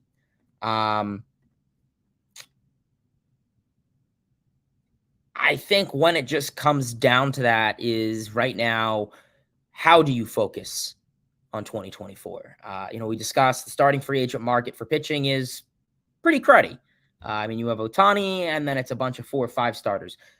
Listen, if you want Nola as a number 5, go nuts. But right now, I just don't imagine that they can build a full-on playoff contending rotation and bullpen too, because bullpen's very important. We see how inadequate this bullpen is for next year. Because I mean, right now you have what? You have Kodai Senga. He is your really only 100% lock, in my opinion. I mean, Jose Quintana, talk to me at 6:00 and we'll see if that's a different story. But you have Senga, Quintana, and that's it. I mean, I don't know what the future holds for Peterson and McGill. I hope those guys. I hope McGill can find his rhythm and go back to his old stride. We know that was a big thing discussed from last year. If he can go back to his mechanics and his stride from last year and get back into the pitcher he was. Same can go for Peterson if he can work on his control. He has good stuff. Peterson has made me eat my words a lot this season, but Peterson has good stuff. We got Ryan Clifford, just to update you, from Passon. So that's their number 4 overall prospect in their system is outfielder Ryan Clifford. So both Clifford and Drew Gilbert are going to be coming over in this trade. Mets got fleeced. But yeah, I guess just putting a cap on what I was saying. I mean, listen, if they can go out and go for a Corbin Burns, I'm hyped. If Billy Epler can go for, I cannot tell you his first name, but Yamamoto, sure. And then, I mean, you see a possibility of a Senga, Quintana, Yamamoto, Burns, and some other person. But like I said, I mean, that's something that they're going to be very invested in this offseason. I don't imagine Epler and Cohen just sitting around. I think they'll be very active in the offseason. But, doesn't matter. They could spend how much money they want. It's who they spend it on. But we'll see how that goes. We got Nelson in the chat. What up, Nelson? How are you, man? Nice to see you. We're going to get your thoughts here in a minute on this deal. Obviously, breaking news. We're filling in for Rob. Has some stuff to take care of. But the full trade, the money is unknown still so far. I haven't seen anything about the money. But Drew Gilbert hitting 241 in AA in the Astros system, their number 1 prospect, and then Ryan Clifford, their number 4 overall prospect, both outfielders. Clifford is hitting 271 in high A ball with a 903 OPS. So not terrible over there in high A ball. We'll see what happens out of him. But he is not in the MLB's top 100 prospects list. And obviously, like we just said, Drew Gilbert is. So Nelson, what's up, man? How are you? What's the thoughts? I'm curious about this one. I'm good. I'm happy. I wanted to get younger. I wanted top prospects. We got the number 68 prospect on MLB Pipeline's list. We got Clifford as well. We need outfield prospects. We don't have a lot. We could obviously some of these infielders we got might need to move to the outfield, but I'm happy with it. Yeah, it makes building a rotation for next year a little more difficult. That's obvious. It's we have, like Hayden was saying, we have literally 2 guys, and that's if we don't trade Quintana. If not, it's Senga, and then we got 4 spots to fill. So I don't know. I like it. I've liked all the trades they've made. I haven't had a problem with any of these deadline deals. Sure. I mean, it would have been nicer to trade with the Dodgers or the Orioles. My guess is he only wanted to go back to Houston because that was the only. I mean, they kept saying we couldn't agree on the players, but we were still talking to Houston. If we couldn't agree on the players and still talking to Houston, it's only because JV said, I'm going to Houston, and that's it. So, I mean, granted, you could argue we didn't have to trade him, and I agree with that, but I mean, Drew Gilbert, from everything I've seen about him, read about him, I do know about him before this trade. I like what this kid has. He has a lethal arm. He plays great center or great outfield. I really like him. I think his bat's going to play. I think he's projected to be up next year sometime too. So he's not years away. I like the deal, man. I'm not big on the Verlander deal, being honest. I like the guys you got back, but I think you could have gotten a lot more. I think the Mets got fleeced. I mean, my issue is they're getting a prospect back that isn't as high as a guy like Acuna. And that was in the Scherzer trade. Obviously, Verlander, for being the best pitcher on the market. I mean, yeah, I can't really, unless there's anyone else that I'm forgetting, let me know. Listen, if you were to get, if the Mets were to have gotten, what's the guy that we were just talking about a minute ago, the other high prospect, or not prospect, but the other guy that's like Hunter Brown. Yeah. If the Mets got like Hunter Brown and Drew Gilbert, I'm chilling. But considering, I mean, listen, I like these two guys back. I think they'll do decent stuff. But yeah, I don't know. I'm not crazy. Listen, I understand they need youth. I get it. I understand they need youth. They need to build. But when it comes down to it, I think, like I said, you're not getting a prospect as high as Acuna. You're getting two guys who one's just in the top 100 and one even isn't. I don't know. Like I said, I mean, that's how it goes with farm system prospects. You take a risk, and who knows? In 3 years from now, I can come back and look at this and say, "Damn, Hayden, you look like an idiot." But interesting tweet the here. Reason we might. Hold on, sorry. Anthony DeComo is putting out some great tweets. If you're on Twitter, go look at Anthony DeComo's tweets. I'll just say that, and I'll let Nelson go. I was gonna say I haven't seen obviously the details on the money situation. The only reason I think maybe we didn't get more is it's possible Houston is paying a good chunk of money on the deal. It's out. I mean, they have to pay 2025 because he's more than likely going to pitch 140 innings or whatever he needs to pitch to get that option to vest, and we're not allowed to pay that. So they have to pay that year. How much they're taking on next year, we'll see. But I'm thinking we did get two players versus for Scherzer. It was a 1-for-1 swap. I think the reason we didn't get a little more is probably because they're taking on a lot more money than the Rangers ended up taking. And look at the Mets; they've completely affected the NL or the AL West race here, dueling arms for the Astros and Rangers. We'll see how that shakes out. Hey, so for everyone talking about the numbers in the top 100, I just saw a tweet by Mike Mayer as well. He does some great coverage. Obviously, there's a bunch of different prospects, top 100 prospects list, and the rankings go, they're pretty skewed. This one by quote unquote BP, I'm not sure what that, list is. I'm not sure if you know, Baseball Nelson, but Gilbert Prospectus. what was that? Baseball Prospectus. They're very highly regarded. Okay, and so they have Drew Gilbert at number 36 and Clifford in the 80s in their top 100. So if you're big on the numbers top 100, which I'm not, it doesn't really make a difference to me. That you have one source, Baseball Prospectus, is putting Gilbert at 36 and Clifford in the 80s. So I stand that's corrected on that then. Yeah, no, I thought okay, I stand corrected on that. I thought what's his face? I thought Gilbert was 98. I stand corrected.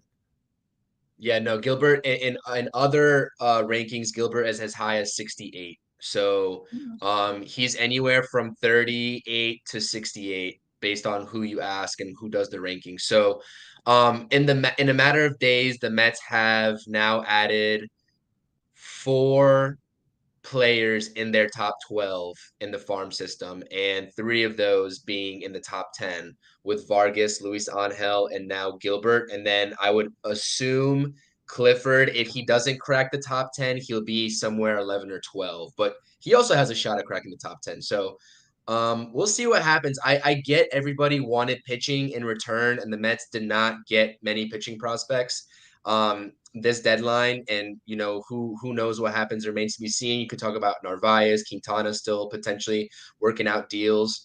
But listen, I the way to stay competitive, and if they really do want to contend in 2024, is going to be via trade, and we're going to see some trades going down in the offseason and some free agent signings. We've been saying it all live stream going back to last night into today. We have depth now, not only in the outfield, not only in the infield, not only in the catcher spot. It's a good problem to have, and I get it. Everybody in the comments is losing their minds, and I get it, right? This is a failure of a season. Fam. Oh, and Fam too. There we go. I can't forget about Fam. So we'll see what happens, but it's a good problem to have. This is probably the best outcome of a washed season that you can probably have. Now, the talks about Alonso, that I'm not going to speak on, because if you do trade Alonso, at that point, it will be a rebuild. And Nelson, you might disagree with that. I'm not positive where your stance is on that, but if you get rid of Alonso, I think you're more in rebuild territory. But yeah, Verlander, trading Alonso. I don't think we're trading Alonso either. But listen, the Mets, it's not the end of the world, is what I'll say. So, yeah, I just wanted to update you all on the prospect rankings in the top 100. Yeah, I mean, I agree on that. And I see Captain Morgan in the chat. I also agree with what you and Chris were saying, that the Mets didn't get a whole lot of pitching prospects in return. Like I said, who knows? Maybe you'll get something out of Pham or Narvaez. I mean, probably nothing too crazy, but I mean, definitely the progress we've seen in this farm system when it comes to the pitching has been huge. I know that there was this theory, and I'm going to denounce that the Mets don't have any big pitching prospects. Well, now they do. If you were to say that 6 months ago, yeah, I would agree with you. But now that's not really the case. You have four or potentially five, pretty much above adequate arms in the farm system. Obviously, yeah, most of them are in AA, but still a big transition. So you have to see how that goes. But yeah, I guess we'll see how that goes. Like I said, pitching prospects is going to be huge. Because like I said, unless you are going to go in to this offseason and go nuts, that's the only way you can compete next year. Because, I mean, let's be realistic. You're not going to compete with the rotation of Senga, Quintana, Peterson, McGill, and, I mean, they're not going to bring back Carrasco, but whoever else that fit the guy is going to be. Yeah. I'm sorry. Could jump in real quick. Yeah. Mike Mayer says this is how he would rank the new prospects we have. He has Luisa Angel Acuna at number 1. Drew Gilbert would be number 2. Ryan Clifford 4. Marco Vargas 7. Justin Jarvis 16. Ronald Hernandez 18. Coleman Crowe 22. And Landon Marceau at 33. That's Clifford at 4 is pretty surprising to me.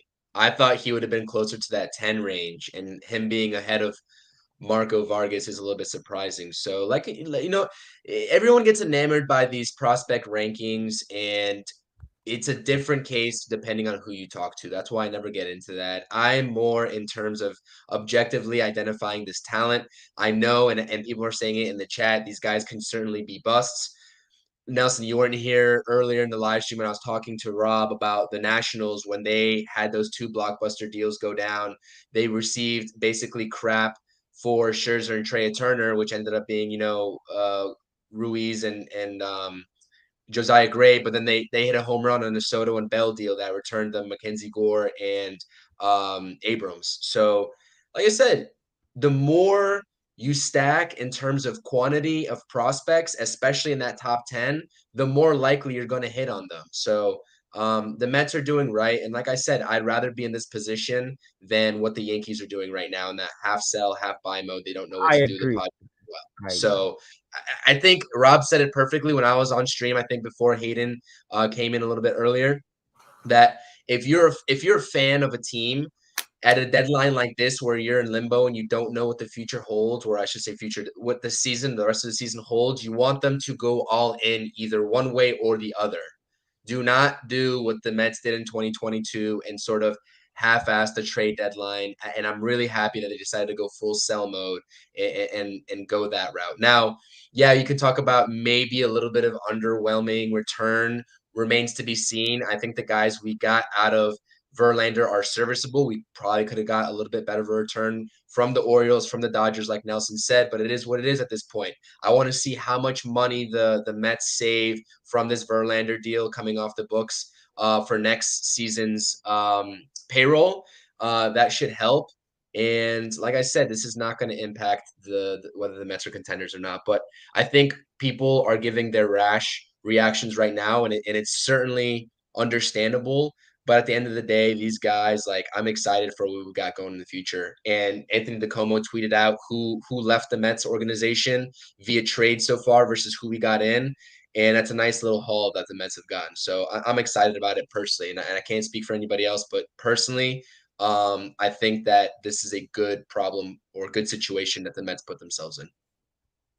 I agree with that. Yeah, I agree too. I mean, given all things considered where we were going into this deadline, I mean, I've said it for a while. I probably got to maybe take it a little bit with a grain of salt from me because I was really on the sell trade train and I really wanted this to happen. So I was it was going to take a lot for me not to be happy. But I mean, I could judge it objectively too. And if we got crap, I'll call it like it is. And I just don't feel like I feel like we got some really decent pieces, and not all of them are going to be here in the majors. Most of them will probably get either traded, and some of them may not pan out. But I just think you have enough talent now that it puts you in a position where you can have flexibility to make a lot of different moves. Listen, I'll put this out there. If you use some of the prospects that we got in this trade deadline, let's say we go out and sign, a couple free agent pitchers, and the pitching situation is, you know, it's replaceable. So you get a good off-season deal for some rotation arms via free agency, maybe a trade here and there, whether it's an ace or whether it's, a mid-rotation guy. If we use some of these excess pieces to get Juan Soto from the Padres, is anybody going to complain? I don't think anybody's going to complain. And I think that is a big reason, and I've said this a lot, and I think it's a big reason why the Mets should continue to stack their farm system. Doesn't matter the position. If you want to have 5 shortstop prospects, go for it. Because I don't know if you were on here, Chris. You may have not been. But before I stated that, everyone's like, oh, Jet Williams is a shortstop. What are you going to do with him? Ronnie Mauricio is a shortstop. What are you going to do with him? It's a good problem to have. Like you said, Chris, that's a good problem to have, a stacked and loaded farm system, because those guys can play other positions. They're young. You could develop them into a second baseman, an outfielder, a DH. Or you could trade them. We've discussed Corbin Burns. We've discussed, other baseball players. You could use those in trades and not hurt your farm system. I mean, if you look at it, let's say the Mets did buy this trade deadline, just hypothetically. Let's say they bought, and let's say they went after a John Doe, I don't know, some random player. You would have had to given up a Mauricio, potentially. You would have had to given up a couple top tier prospects. And then what would you have been left with? I mean, Jesus Baez and Jose Budo. So I think that is the biggest thing to note there, is that you're not going to do anything this season. So that's the route the Mets are going to take. And some could agree, some could disagree, whatever. But I think you go into the offseason, that is when they will have to act, is they will, whether it's Burns, whether it's, I don't know, whoever other guys. Like I said, the starting pitching free agent market is a lot of 4 or 5 guys. Julio Urias, interesting candidate. I think the Mets could get him. Sonny Gray's an interesting guy. He's having a career here. I saw someone just mention him in the chat before. But otherwise, like I said, you need depth. Depth is important. And I think the Mets, like I said, the ball's in Cohen and Epler's court this offseason. They could pretty much starting pitching and bullpen. And I think by building a farm system, they're able to trade for those arms and get the guys they need. So, yeah, I agree with that. Mets will be in good shape, I'm telling you, come this offseason. They got President Baseball Operations coming in. The reason they didn't buy heavily in 2022, I know a lot of people are pissed about that, because you're going to have to give up the Alex Ramirez's, the Ronnie Mauricio's to get what in return in that 2022 deadline, really. Let's be honest. So I think that this is just a perfect storm, to be honest with you. With what they did last deadline was a little bit of a sneak peek in terms of what they were going to do in terms of prospect stacking. So, I mean, listen, guys, I get it. We're going to have to sit through Lucchesi, Carrasco, Peterson, McGill in the second half of the season. We will. That's undoubtedly true, and I get the frustrations with that. But we get to watch 2 months of that, and then we get to look forward to the prospects. Once the World Series champions get crowned this season, it's going to be an off-season grind, like Hayden just said. So, listen, I don't think this is the end of the world. It's going to suck up front. Hayden, you and I know football season's fastly approaching. We'll use our time to sort of waste our time and have some fun there. But yeah, man, the Mets are going to be fine. This Verlander deal, it was a win-win. I said this last night on the live stream. It was a win-win for the Mets. And guess what? They won. And maybe they didn't win in terms of what everybody expected the Mets to get out. I think that's the key disappointment here. But Drew Gilbert and Ryan Clifford, they're both in the top 100, right? And we have now depth in the outfield behind Alex Ramirez in the farm system. And like you just said, Mike Mayer ranking both those guys in the top 5 so of the Mets farm system. So yeah, man, I'm excited, and we'll see what happens. And yeah, that's all I can say. But I really want to see the money that's going to the Astros, because that's what's going to make or break my sort of rash analysis on this, because I want to see what sort of compensation, because that Verlander contract is a wacky one, so that's going to be hard to figure out the numbers on that. Yeah, I haven't seen anything out there yet as far as those numbers.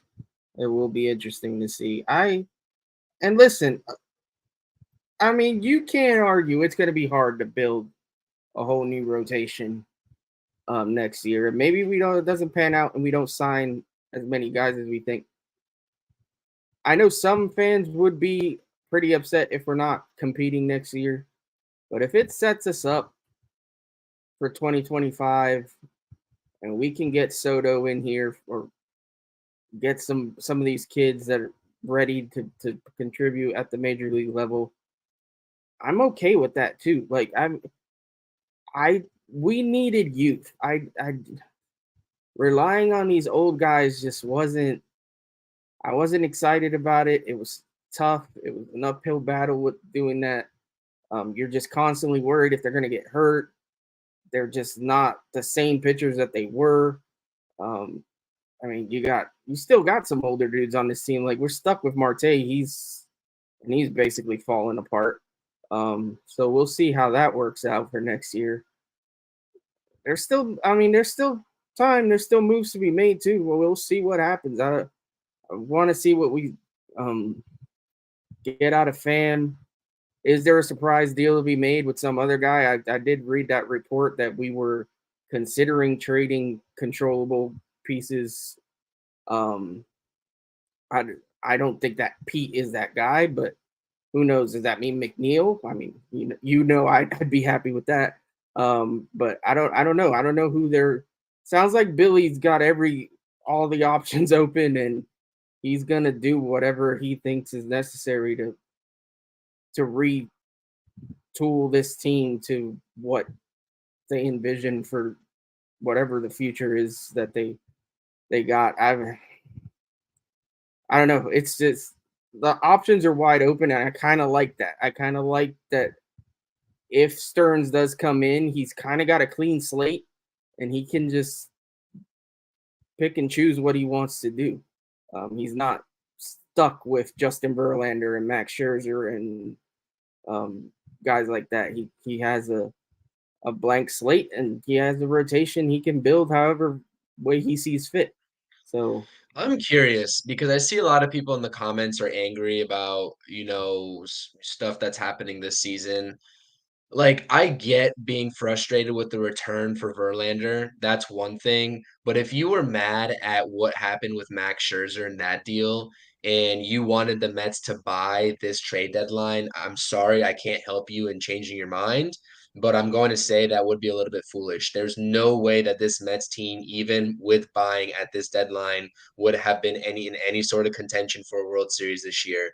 And so if you're legitimately mad about getting rid of a guy like Robertson or Scherzer, Verlander's a different story. I know we're talking Verlander, but Robertson and Scherzer for sure, and the returns that they got out of those guys, then I really can't help you there. Those moves 100%. We can debate the Verlander thing all day, but that's what I'm going to say. Little development. Hate to be the burden of bad news, but Tigers are close to trading Michael Lorenzen to the Phillies. We'll see what happens. We're not competing anyway. Like? So what do I care if the Phillies got better? Yeah. I don't know. I mean, I just think everyone's kind of upset and pissed off right now that, the Mets season is, well, I mean, it's been over since May, but I think people are kind of just upset that the season is kind of, pretty much nail in the coffin on August 1st, or even before August, pretty much right now.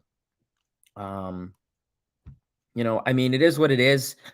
Like I said, like Chris said, and like everyone else is saying, just finish off the rest of this year and you'll go into the offseason. And I mean, you better hope and pray that, Cohen and Epler and this front office just goes nuts, and that they can compete next year. Because otherwise, if they're going to go in to this offseason and, I don't want to say be a little bit, relaxed and slow, but if that's the case, well, see you 2025 or 2026, but they got to go off. And then that'll get, I think Mets fans are upset, but, once the offseason comes and Epler goes off and Stearns comes in or whoever, then I think Mets fans will be more happy right now. I just think fans are very upset. This team had high expectations by no means. And I mean, they're probably going to lose 90 games. We could see Rob's back. Maybe not. Looks like Rob's driving. I was going to say he's picking up his cat, but maybe that's the curse of the cat. But like I said, we'll see. Listen, man, if the front office does not go all in this offseason, I will change my stance and I'll be mad, but I'll give them till the offseason to do what they got to do. And I'll reserve my judgments based off of that. But for right now, this is a win until further notice for me. Yeah. Like I said, we'll see. I mean, prospects are just, prospects are those are just, those guys that, they could pan out, they cannot pan out. Like I said, we'll be sitting here probably in 2025 and 2026, and we'll have more of a definitive answer on, how did this day, August 1st, 2023, actually turn out for us. Agreed. Rob, what's the status, man? We need to hear what your thoughts are on this Verlander. Give us a comprehensive, and then, we want to hear your thoughts. Yeah. I don't think I'm mad about the return. So I think I just posted it on Twitter.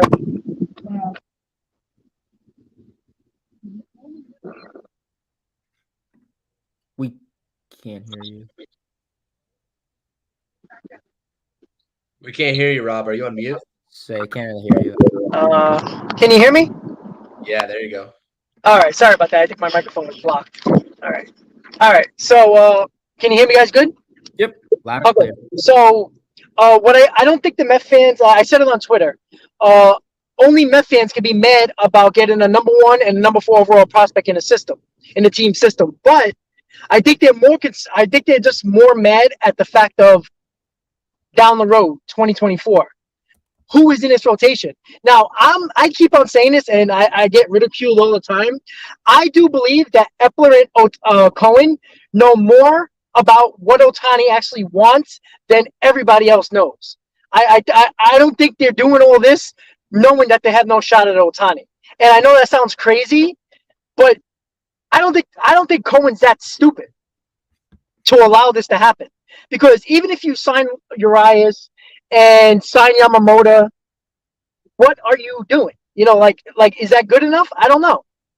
So I think they know more about Ohtani and his desire to be on the East Coast, and it doesn't matter. It's just a matter of he wants the most money because, one, it's going to help more pitches down the road. I don't know.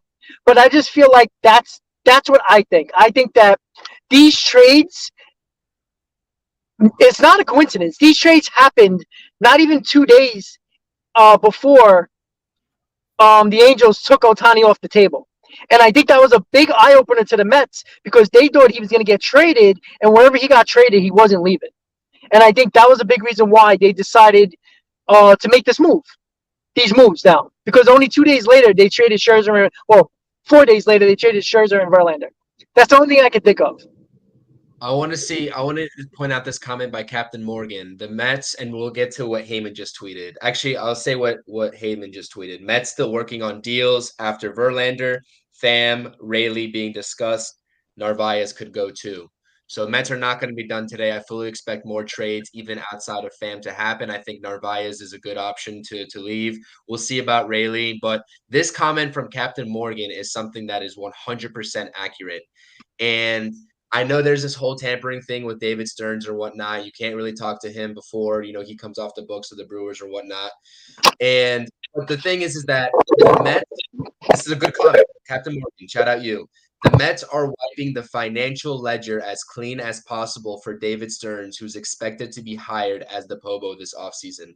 And I think that's 100% accurate. They are giving David Stearns full reign when he becomes the Pobo, and they don't want to give him what the last regime, aka Billy Epler, right? What he provided for this team. And start young, start fresh, get the extra expenses out the way that you save for Max Scherzer and Justin Verlander, and give David Stearns a nice, clean, fresh slate and not inheriting a mess to go back to from the 2023 season. So I think that's a good comment. I think it's pretty accurate. So we'll see if the Mets truly are going to commit to 2024. I think they will. And until they prove me wrong, that's just what I think. But I think that this is a clean slate for David Stearns. I think it's a good thing too. I think one of the reasons fans are, not every fan, but a lot of fans are upset too, and maybe a little bit shell shocked.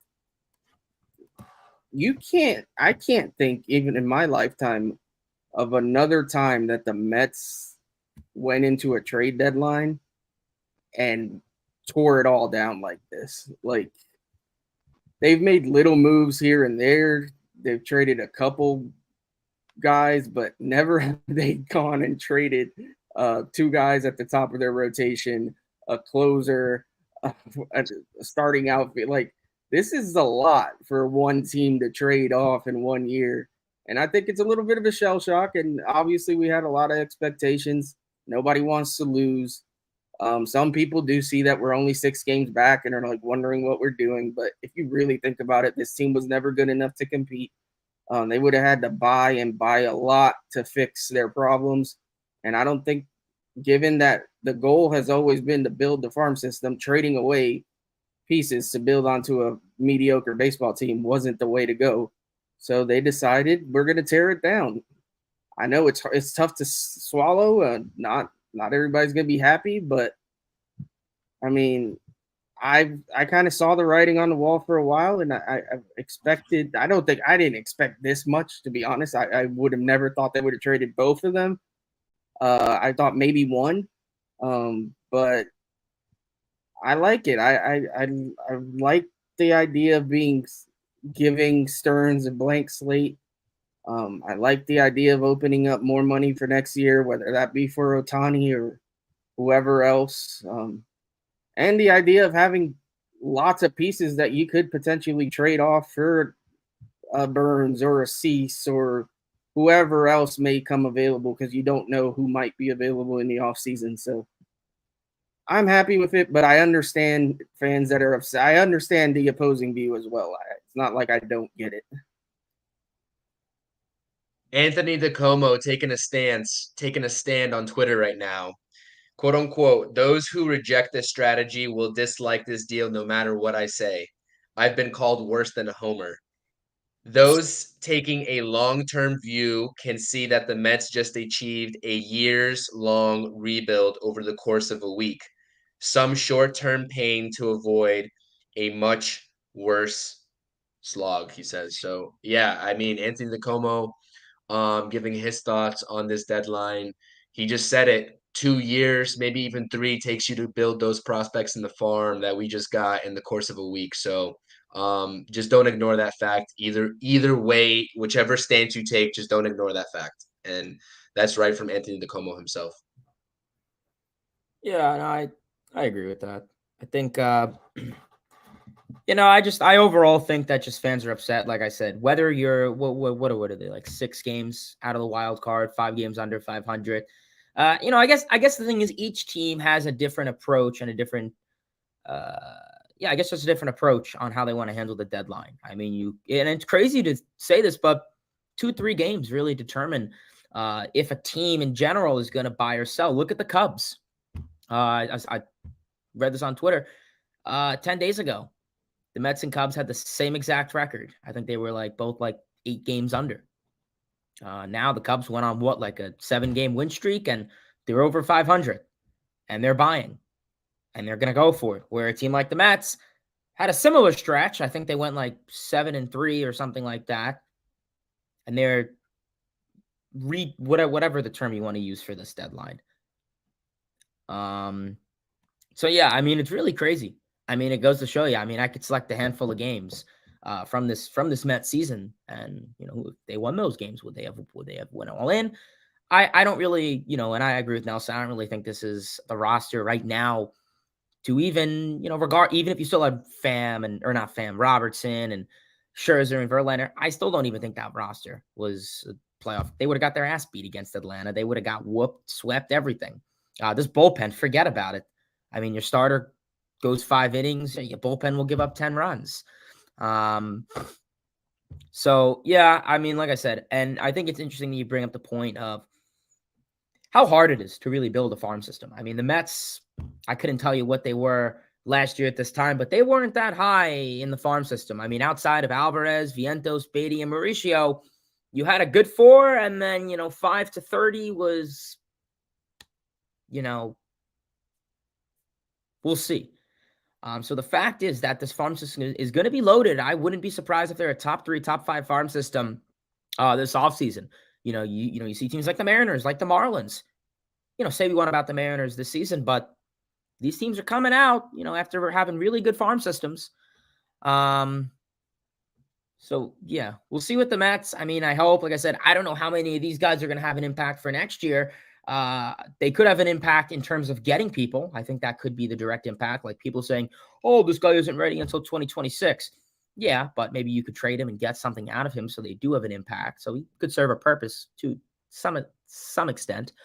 Yeah, I don't know. I'm kind of just really at a loss of words. I mean, like Nell said, I mean, 21 years old, I couldn't tell you the last time I saw the Mets get rid of 2 top-tier pitchers, their closer, and, like I said, I don't really think this is a rebuild. Like people are saying rebuild. Rebuild is if they would get rid of Lindor, Alonso,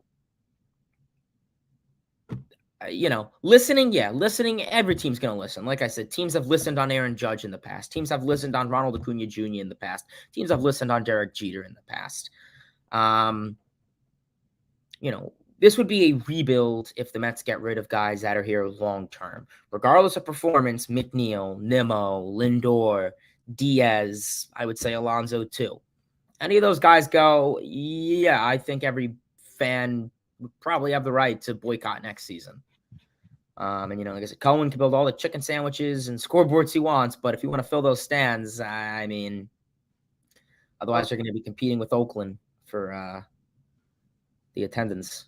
But something you gotta remember too is the guys we traded, and to your point that this isn't a rebuild.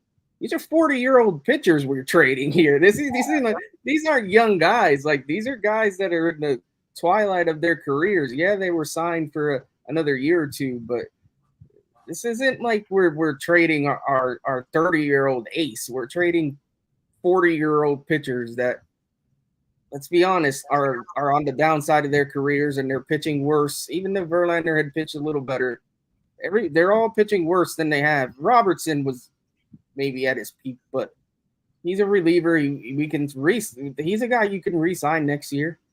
So I don't know, just something to keep in mind. Like we're not trading like young in their prime players here. We're trading old vets that didn't work out for us, and now we stocked up our farm system. And you're right, it's probably going to be a top 5 system in all of baseball, I'd imagine, for sure. Yeah.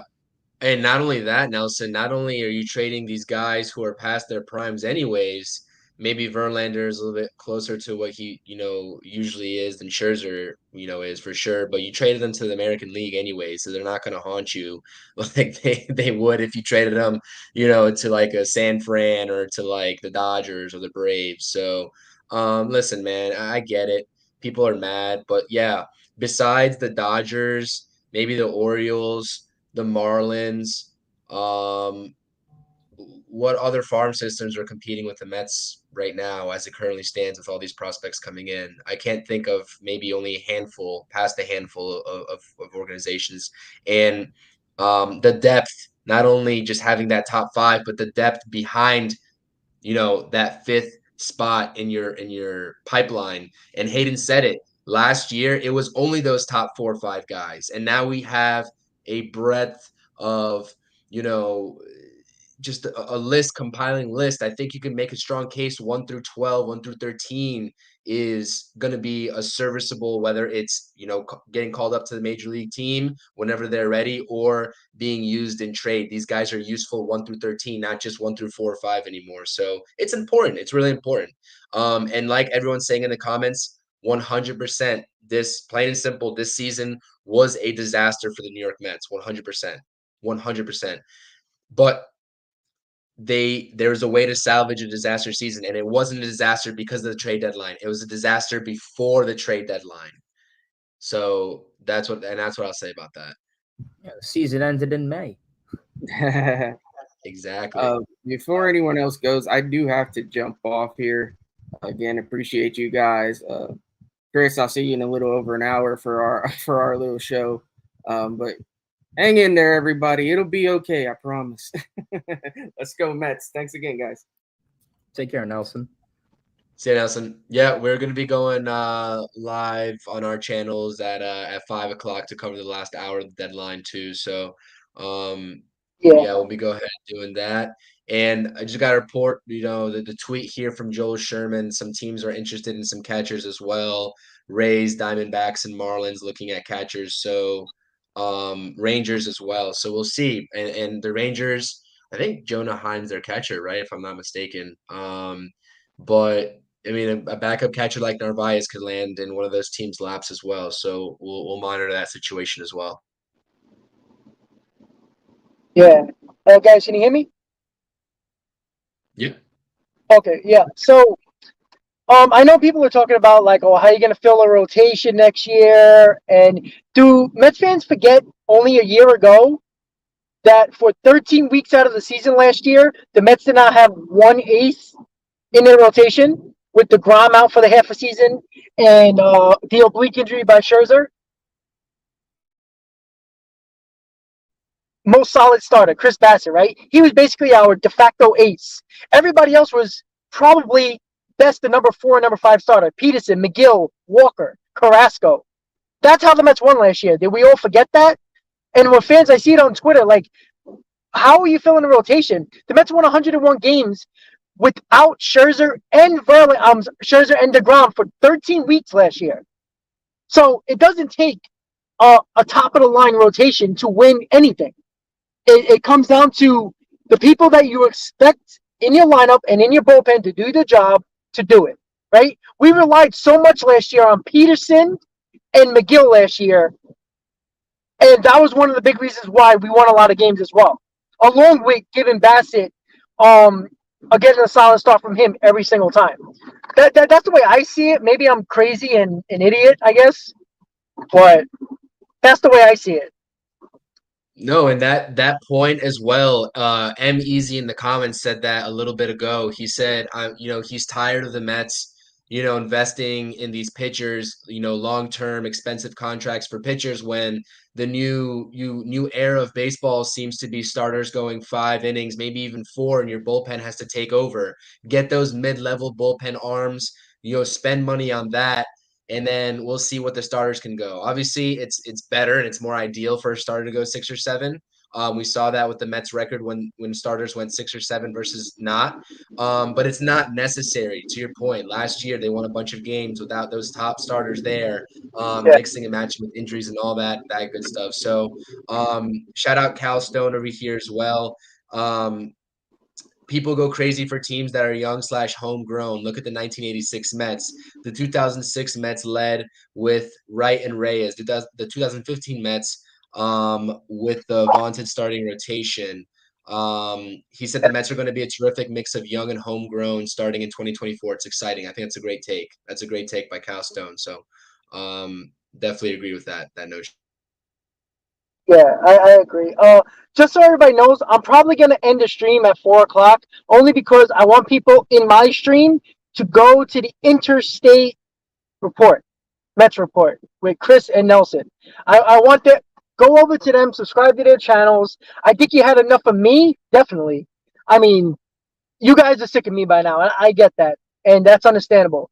So at 4, how about we just say our final thoughts?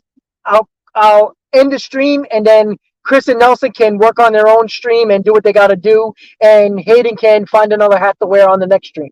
How about that? Since we are all very upset. Works with me. All right, so okay, guys. Hayden, you want to start with your final thoughts? So yeah, Mets talk with Hayden. Yeah, I mean, came on this stream and I was somewhat happy, and now I am pretty, I guess, upset is the term to use. But you know what? I think every Met fan is upset. It's nothing new. Lionel Mets still exists in 2023. Yeah, I mean, otherwise, we saw a couple moves, a couple trades. Obviously, so far the subtractions that we've seen have been David Robertson, Max Scherzer, and then obviously now Justin Verlander. So yeah, I mean, it is what it is. It is how it goes. You know, sometimes they're bad, but hey, when they win it all, it's times like this that make it feel a lot better. So, like I said, I'm really kind of at a loss of words. I'm not really sure what to say, but like I said, yeah, that is true. I'm never happy. I guess like I said, we'll see how it goes. I wouldn't be surprised if Narvaez, Pham, and that's really it. I mean, unless I'm blanking anyone on that's big, but really Narvaez and Pham are probably the only two guys that I think will go. Maybe Rayleigh and maybe Ottavino, but that's max. And yeah, like I said, almost hitting 4:00 here on the East Coast. So I appreciate everyone for tuning in. Like, comment, subscribe. I'm one subscriber away from 100. So if someone can please subscribe, I would really appreciate that. Let's get to 800 subscribers. At least that could make me happy. But yeah, it was great coming on here. Rob, Chris, and Nelson. And yeah, let's go Mets. Mets Talk with Hayden is the name. I said it a lot in 2021. I'm going to say it now. Raging is the game. I'm probably going to have to bring back the rages. Rob knows my historical rages. Those were pretty legendary in 2021. Yes. Frank the Tank style. So yeah, I love GM. Let's go Mets. And let's go Josh Allen and the Buffalo Bills. Chris, your final thought. I appreciate it. I haven't seen one of Hayden's rages just yet, but hopefully maybe that's in the works, so we'll see.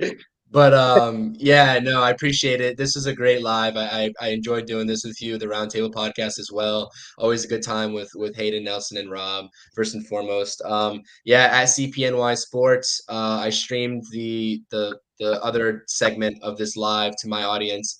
I didn't get a chance to do that here on this one, but always appreciate it. We'll be going live at 5 p.m. for the Interstate Mets Report. But yeah, you know, you guys are great. This coverage is the best. We'll see what sort of deals the Mets can strike between now and 6 o'clock. Rob, I'm sure, you know, we'll see some more content from you as well, whether it's in the stream or maybe a short or whatnot. So always looking out for your stuff. I appreciate the opportunity to be up here with you guys. You guys do, you know, some of the best work I've seen, especially in the YouTube game. So keep doing what you're doing. And, you know, until the next time, whenever we're able to get back on with one another, whether it's the roundtable or just another impromptu live, just let me know. Absolutely, guys. So great job by Nelson and Chris, especially last night, holding it down for me while I was trying to get 2 hours of sleep. They did a great job. Hayden, of course, always popping on to my channel, helping me out. So listen, guys, the Mets got younger. The Mets built a farm system, top 10 farm system in a week, as DeComo said. Listen, it is what it is at this point. Enjoy the rest of the year. You know, just see the young kids play. Let's see what we get from this team. Maybe a couple of top prospects might surprise us, and just see what happens in the offseason. I think the Mets are going to make a big trade. I said Corbin Burns, and I think they are going to go for Ohtani. I think this is the big reason why they traded Scherzer and Verlander. So at this point, just enjoy the rest of the season as much as you can. There's no stress anymore as a Mets fan, right? You got 2 months of stress-free baseball. Enjoy it, because you're going to be stressed out next year, guaranteed.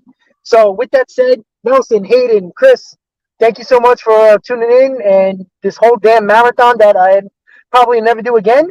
So everybody have a great day. Have a great night. Enjoy the last 2 hours of the deadline. And let's go Mets, guys. Have a great night, guys. Let's go Let's Mets. go Mets.